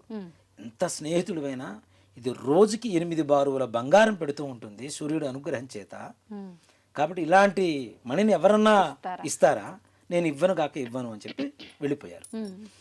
ఆ రోజు రాత్రి సమయం అయ్యేసరికి కృష్ణుడికి ఏంటి క్షీరప్రియుడు కదా, వెన్నపూస ఎంతసేపటికి పాలు ఉండాలి ఆయనకి, అవి ఉంటే చాలు అని చెప్పి పాలు పితుకుకుందాము గోవు దగ్గర అని చెప్పి వెళ్ళి పాలు పితుకుతూ ఆ గిన్నెలో భాండంలో చంద్రుని ప్రతిబింబం చూశారట. డైరెక్ట్గా చూసినా చూడకపోయినా పరోక్షంగా, ప్రత్యక్షంగా లేకపోయినా పరోక్షంగా చూశారు. అప్పుడు కృష్ణుడికి అర్థమైంది ఎలాంటి నీలాప నిందలు వస్తాయో అని చెప్పి. అలా కొన్ని రోజులకి ఈ సత్రాజిత్తు తమ్ముడు ప్రసేనుడు అనేటువంటి ఒక రాజు, యువరాజు ఆ యొక్క శమంతకమణిని చక్కగా ఒక ఆభరణలాగా ధరించి అడవికి వేటకి వెళ్ళిపోయాడు. ఈయన మెడలో ఉన్నటువంటి ఆ మణి చూడటానికి రక్తం మాంసాల ముద్దలాగా కనపడుతుందిట, ఎర్రగా. అది చూసినటువంటి ఒక సింహం ఏం చేసింది, ఈయన మీద దునిమి ఈయన మొత్తం సంహరించి అది పట్టుకొని ఆ మణిని పట్టుకొని వెళ్ళిపోతున్న సమయంలో భల్లూకం అంటే ఎలుగుబంటు అంటాం మనం కదా, జాంబవంతుడు అనేటువంటి ఒక భల్లూకం ఈ సింహం దగ్గర ఉన్నటువంటి మణిని చూసి సింహాన్ని సంహరించి ఆ యొక్క మణిని తీసుకొని వెళ్ళి చక్కగా తమ కుమార్తెకి ఆట వస్తువుగా ఇచ్చారట. ఇలా కొంతకాలం జరుగుతూ ఉండగా తమ్ముడు రావట్లేదు, తమ్ముడు జాడ తెలియట్లేదు. ఈ సత్రాజిత్తు నా తమ్ముడిని శ్రీకృష్ణ భగవానుడే చంపి ఆ యొక్క మణిని అపహరించాడు అని చెప్పి ఊళ్ళో అందరికీ చెప్పడం మొదలుపెట్టారు. అది విన్నటువంటి శ్రీకృష్ణుడు ఆ రోజు నేను ఆ చంద్రుని చుట్టం వల్లనే నాకు ఇట్టి శాపం వచ్చింది, లీలాపనిందులు వచ్చినాయి, వీటిని నేనే బాపుకోవాలి అని చెప్పి ఆ ప్రసేనుడు వెళ్ళినటువంటి అడవి మార్గం ద్వారా వెళుతూ ఉంటే కొంత దూరం ప్రయాణం చేసేసరికి ప్రసేనుడి కళేవరం అస్థిపంజరం కనబడింది. అక్కడి నుంచి సింహపు కాలి జాడలు, సింహం నడుస్తుంటే కాలి జాడలు పడుతుంటాయి కదా అడుగులు, ఆ అడుగులు నడుచుకుంటూ దాన్ని అనుసరించుకుంటూ వెళ్తే అక్కడి నుంచి సింహం సంహరింపబడింది. అక్కడి నుంచి భల్లూకం ఎలుగుబంటూ ఈ కాలి జాడలు కనబడేట, వాటిని కూడా అనుసరించుకుంటూ వెళ్ళిపోతే ఒక గుహ కనపడింది. ఆ గుహ లోపలికి వెళ్ళిన తర్వాత ఒక అమ్మాయి దగ్గర ఈ యొక్క శమంతకమణి కనబడింది. అది తీసుకుందామని చెప్పి దగ్గరికి వెళ్తూ ఉంటే అమ్మాయి గట్టిగా అరిచేసరికి లోపల ఉన్నటువంటి జాంబవంతుడు వచ్చి యుద్ధాన్ని చేస్తూ ఉన్నారట. ఇద్దరు యుద్ధం చేస్తున్నారు. ఇలా 28 రోజుల పాటు యుద్ధం జరిగింది. ఇలా కృష్ణుడి మీద పడి యుద్ధాన్ని చేస్తూ ఉన్నారట జాంబవంతుడు. ఇలా 28 రోజుల పాటు యుద్ధం జరిగింది. ఈ యుద్ధంలో జాంబవంతుడు మొత్తం క్షీణహీనుడైపోయాడు, ఉన్న బలమంతా కూడా తగ్గిపోయింది. అప్పుడు ఈ యొక్క జాంబవంతుడికి కనిపించింది, నాయనా నువ్వు ఎవరో కాదు, నా శ్రీరామచంద్రమూర్తివే. త్రేతాయుగంలో నా మీద ఉన్నటువంటి ప్రేమ వాత్సల్యాలతో ఏదైనా ఒక వరం కోరుకో అంటే నీతో ద్వంద్వ యుద్ధం చేయాలని చెప్పి అప్పట్లో వరం కోరుకున్నాను. అది కాలక్రమేపీ జరుగుతుందని చెప్పి మీరు అప్పుడు వరం ఇచ్చారు. ఇన్ని రోజులు యుద్ధం చేశాను అంటే మీరు సాక్షాత్ నా శ్రీరామచంద్రమూర్తి అని చెప్పి నేను ఎరింగితిని, కాబట్టి నన్ను రక్షించు నాథ అని చెప్పి ప్రార్థిస్తే ఆ యొక్క ప్రేమతో ఆ శ్రీకృష్ణ భగవానుడు ఆయన యొక్క శరీరానంతా కూడా అలా నిమిరారుట. ఆయనకు ఉండేటువంటి గాయాలన్నీ కూడా తగ్గిపోయి మరలా శక్తివంతుడయ్యాడు. అప్పుడు జాంబవంతుడు ఎందుకోసం వచ్చారు ఏమిటి అంటే ఇలా జరిగింది అని చెప్పి ఆ వృత్తాంతం అంతా కూడా చెప్పిన తర్వాత ఆ యొక్క శమంతకమణినే కాకుండా ఆయన కుమార్తె అయినటువంటి జాంబవతిని కూడా ఆయనకి ఇచ్చి పంపించి వేశారు. తర్వాత సత్రాజిత్ దగ్గరికి వెళ్ళి ఆయన నేను ఇలా అపహరించలేదు, జరిగిందంతా ఇది, ఈ ప్రసేనుడు ఇలా అయ్యాడు, ఇక్కడి నుంచి దొరికింది ఈ శమంతకమణి ఇదిగో తీసుకొని చెప్పి ఆయన చేతికి ఇస్తూ ఉంటే ఆ యొక్క సత్రాజిత్తు నేను చాలా పొరపడ్డాను, నీ మీద నీలాపనిందలు వేశాను, నన్ను క్షమించండి అని చెప్పి ఆయన కుమార్తె అయినటువంటి సత్యభామతో సహా మణితో సహా ఆయనకిచ్చి వివాహం చేశారుట. అంతటా ఆ శ్రీకృష్ణుడు ఉన్నటువంటి నీలాపనిందలను కూడా బాపుకున్నారు. ఈ మహర్షులు దేవతలందరూ కూడా మరలా ఆయన దగ్గరికి వెళ్ళి శ్రీకృష్ణుడి దగ్గరికి, నువ్వు అన్నీ తెలిసిన వాడివి కాబట్టి నువ్వు ఈ నీలాప నిందలు నియంత్రణ నువ్వు బాపుకున్నావు. కానీ మేమేం చేయాలి, సర్వసాధారణంగా ఉండేటువంటి వాళ్ళం, నీ అంత శక్తి మాకు లేదు, నువ్వు సాక్షాత్ శ్రీమన్నారాయణుడివి కాబట్టి మాకు కూడా ఏదైనా ఉపశమనం చెప్పండి అంటే, ఎవరైతే భాద్రపద శుద్ధ చవితి రోజున వినాయకుడికి పూజ చేసి ఈ శమంతకమణి అనేటువంటి కథని చదువుకొని అక్షతులు గణపతి దగ్గర వేసి ఆ అక్షతుల శిరస్సును దారుస్తారో వారికి చంద్రుడు చూసినటువంటి దోషం కానీ నీలాపనిందలు కానీ కలుగుగాక అని చెప్పి వరాన్ని ఇచ్చారుట ఆ యొక్క శ్రీకృష్ణ భగవానుడు. ఈ విధంగా వినాయక చవితి రోజున శమంతకమణి వ్రత కథను చదువుకున్న విన్న సకల దోషాలు పోతాయి. కాబట్టి అందులో ఇంకోటి ఏంటంటే, ఎవరైతే మానసికమైనటువంటి అస్థిమితత ఎక్కువగా బాధలు పడుతున్నారో అలాంటి వారు ఈ శమంతకమణి కథని వినడం చేత ఇక్కడ కేవలం ఎక్కువగా చంద్రుడితోనే ప్రధానంగా ఉంది. చంద్రుడు ఏమి ఇస్తాడు, మనకి మనశ్శాంతిని ఇస్తాడు. చంద్రమా మనసే జాత అని శాస్త్రం చెప్తోంది. కాబట్టి చంద్రుడు అశాంతిని పోగొట్టి మనశ్శాంతిని ఇస్తాడు. కాబట్టి సకల విఘ్నాలు కూడా తొలగించేటువంటి విఘ్నేశ్వరుడికి ఆ యొక్క కథ చెప్పుకొని అక్షతలు వేసుకోవడం ద్వారా మానసికమైనటువంటి ప్రశాంతత, అలాగే మనం అనుకునేటువంటి సకల కార్యాలు దిగ్విజయంగా పూర్తి కావాలని కోరుకుందాం. స్కాందపురాణే రేవాఖండే శ్రీ వరసిద్ధి వినాయక వ్రతకథాయాం సమాప్తః. ఏడుకొండలవాడ వెంకటరమణ గోవింద గోవింద. జయ బోలో గజానన్ మహారాజు కీ జై. హర నమః పార్వతీపతయే హర హర మహాదేవ హర. శ్రీ వరసిద్ధి వినాయక స్వామినే నమో నమః. అందరూ అక్షతలు వేయండి. అక్కడ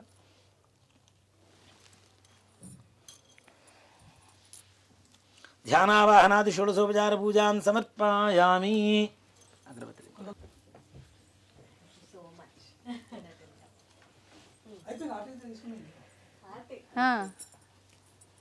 పైన వద్దు, పాదాల మీద ఆయన ఎత్తి చేయబెట్టకూడదు కదా. అయిపోయిందా శ్రీకాంత్? వనస్పత్యుర్హృదయనానాగంధైస్పృవదేవానాం ధూపోయం ప్రతిష్ఠితాం. శ్రీ వరసిద్ధి వినాయక స్వామినే నమో నమః. ధూపమాఘ్రాపయామి. దీపారాధన నమస్కారం చేసుకోండమ్మా. సాధ్యం త్రివృత్తి సంయుక్తం వన్నినా యోచితం ప్రియం గృహాణ మంగళం దీపం త్రైలోక్యం దివ్రావః భక్త్యాదీం పరిత్యామ దేవాయ పరమాత్మనే త్రాహి మాన్ గాద్ఘోరా దివ్య జ్యోతిర్నమోస్తుతే. సాక్షాత్ ప్రత్యక్ష దీపం దర్శయామి. కొద్దిగా నీడు అక్కడ చూపించేసి ప్లేట్ వదిలిపెట్టేసాడు అమ్మా. ధూపదీపాంతరం శుద్ధ ఆచమనీయం సమర్పయామి. నైవేద్యం ఈ వినాయక చవితి కూడా తినకుండానే పెట్టేస్తున్నారు ముందుగానే ఆయనకి అన్ని రకాలు. ముందు పెడితే గుర్తుంటుంది. వినాయక చవితికి ఆయన ఖాళీ ఉండాలి కడుపు, అలాంటిది ఖాళీ లేకుండా చేసేసారు పాపం ఆయనకి.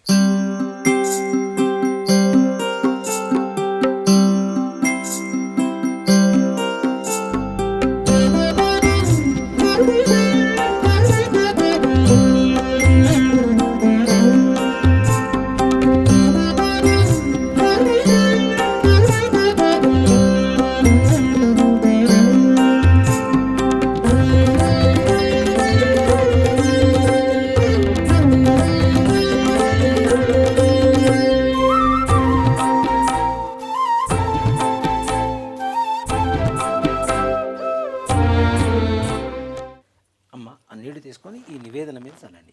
ఓం భూర్భువస్సువః ఓం తత్సవితుర్వరేణ్యం భర్గో దేవస్య ధీమహి ధియో యో నః ప్రచోదయాత్. ఇలా చుట్టూ తిప్పండి. సత్యం వర్త్యేన పరిహింత్యామి అమృతమస్తోమృతోపస్తరమసి. శ్రీ వరసిద్ధి వినాయక స్వామినే నమః. భక్ష్యాన్ భోష్యాన్ తోష్యాన్ లేహ్యాన్ మహానివేదనాన్ సమర్పయామి. ఓం ప్రాణాజస్వాహ, ఓం అపానాజస్వాహ, ఓం వ్యానాజస్వాహ, ఓం ఉదానాజస్వాహ, ఓం సమానాజస్వాహ. 6 సార్లు అట్లా నీళ్లు చూపించేసి ప్లేట్ వదిలిపెట్టేసేయండి అమ్మ. మధ్యే మధ్యే ఉదకమానం సమర్పయామి. అమృతావిధానమసి. ఉత్తరాభోజనం సమర్పయామి. హస్తో వృక్షాళయామి. పాదో వృక్షాళయామి. శుద్ధ ఆచమనీయం సమర్పయామి. తాంబూలం ఫూగీఫలైశ్చ కర్పూరైర్నాగవల్లి దళైర్యుతం ముక్తాచూర్ణ సమాయుక్తం తాంబూలం ప్రతిగృహ్యతాం. తాంబూలం సమర్పయామి. తాంబూల ఆచరణానంతరం శుద్ధ ఆచమనీయం సమర్పయామి. మరలా నీళ్ళు చూపించేసి ప్లేట్ వదిలిపెట్టేసేయండి. కర్పూర ఆనందమంగళ నీరాజనం.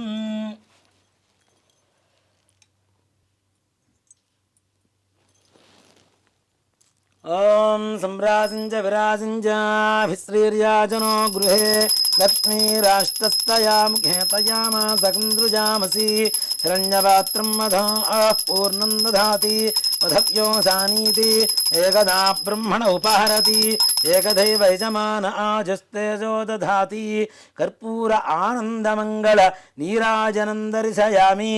నీళ్లు అలా చూపించేసి ప్లేట్ వదిలిపెట్టేసేయండి. నీరాజనానంతరం శుద్ధ ఆచమనీయం సమర్పయామి నమస్కరోమి. జై శ్రీమద్ రమణ గోవింద. దివ్య సువర్ణ మంత్ర పుష్పాంజలిం సమర్పయామి. విశ్వేశాయ నమో నమః.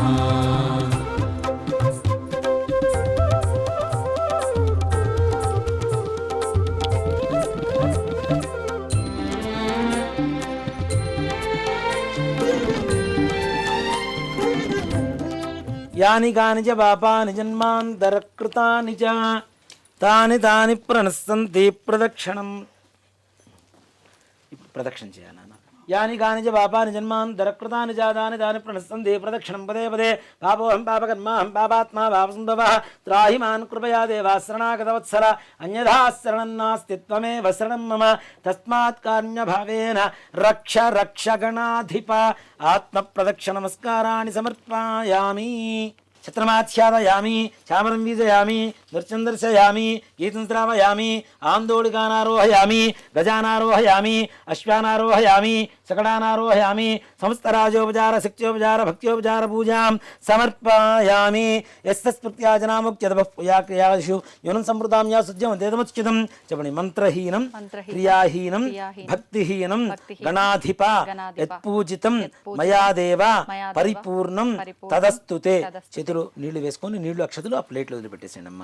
అనేన ధ్యానావాహనాది షోడశోపచార పూజయాజ అష్టోత్తర శతనామార్చనేన అవసరణ వ్యత్యాస భగవాన్ శ్రీ వరసిద్ధివినాయక స్వామదేవతా సుప్రీతా సుప్రసన్నా వరదా భవతు.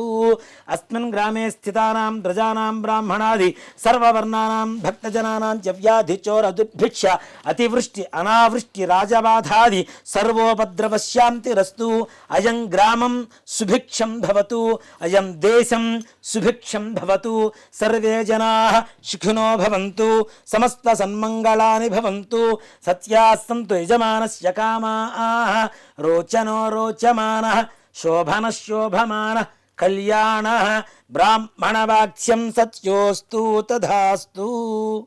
శ్రీ వరసిద్ధివినాయక స్వామిదేవతా ప్రసాదం యజమాన్యస్య శిరసా గృహ్ణామి. ఓం పర్యాప్త్యానంతరాయాయ సర్వస్థోమోతిరాత్రముత్తరమహద్భవతి సర్వస్యాప్యై సర్వస్య తిథ్యై సర్వమేవ తేన ఆప్నోతి సర్వం జయతి. శ్రీ వరసిద్ధి వినాయక స్వామదేవతానుగ్రహ ప్రసాద సిద్ధి ద్వారా సకల కార్యేషు సర్వత్ర దిగ్విజయతా ఫల సిద్ధిరస్తు.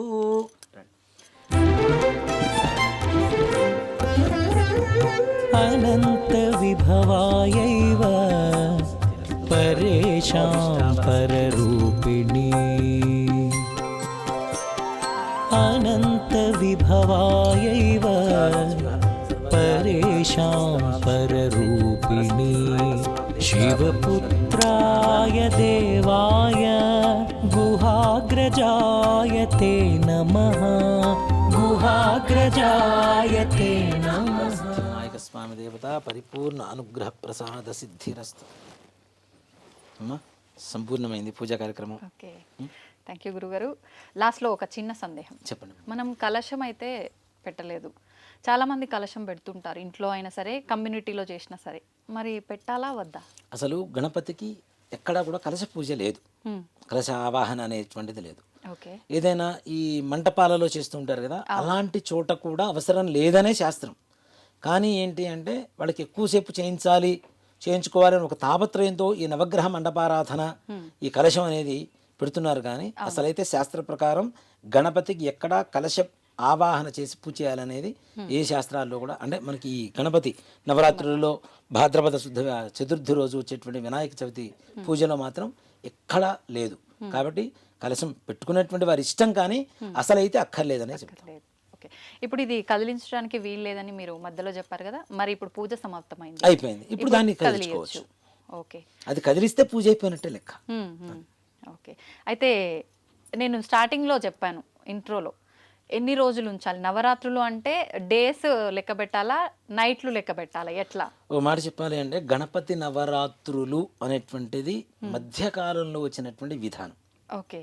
ఎక్కడ కూడా లేదు. ఆ, లాల్ బహదూర్ శాస్త్రి గారు ఢిల్లీలో ప్రారంభించారు ఈ గణపతి నవరాత్రులు. గణపతి నవరాత్రులు అనేటువంటిది ఎక్కడా కూడా సశాస్త్రమైనటువంటి ఇదైతే కాదు. గణపతి పూజ చేయమని చెప్పారు. 9 రాత్రులు ఉంటే గణపతి రాత్రులు అవుతాయి, నవరాత్రులు. కాబట్టి గణపతి నవరాత్రులు చేయడం అనేది ఒక ఆనవాయితీగా చేస్తున్నాం కాబట్టి దాంట్లో తప్పు లేదు.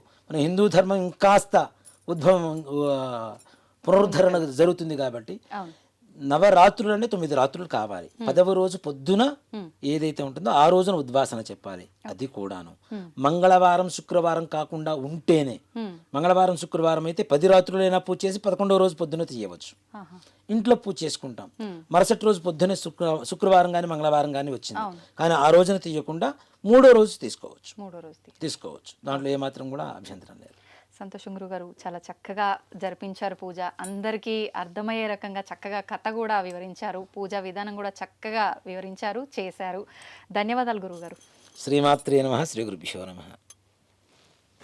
చూశారు కదండి పూజ అయితే ఏ రకంగా జరిగిందో. మీరందరూ కూడా ఎటువంటి సందేహం లేకుండా, నాకు తెలిసినంత వరకు నాకున్న సందేహాలు మీలో కొంతమంది కూడా ఉన్నాయని అనుకుంటున్నాను. ఆ సందేహాలు కొంతవరకు నివృత్తి అయ్యాయని అనుకుంటున్నాను. మీరందరూ చక్కగా ఈ వీడియో ఆన్ చేసి పెట్టుకొని ఎవరికి వాళ్ళు పూజ చేసుకోవచ్చు. అందరికీ మరొకసారి వినాయక చవితి శుభాకాంక్షలు.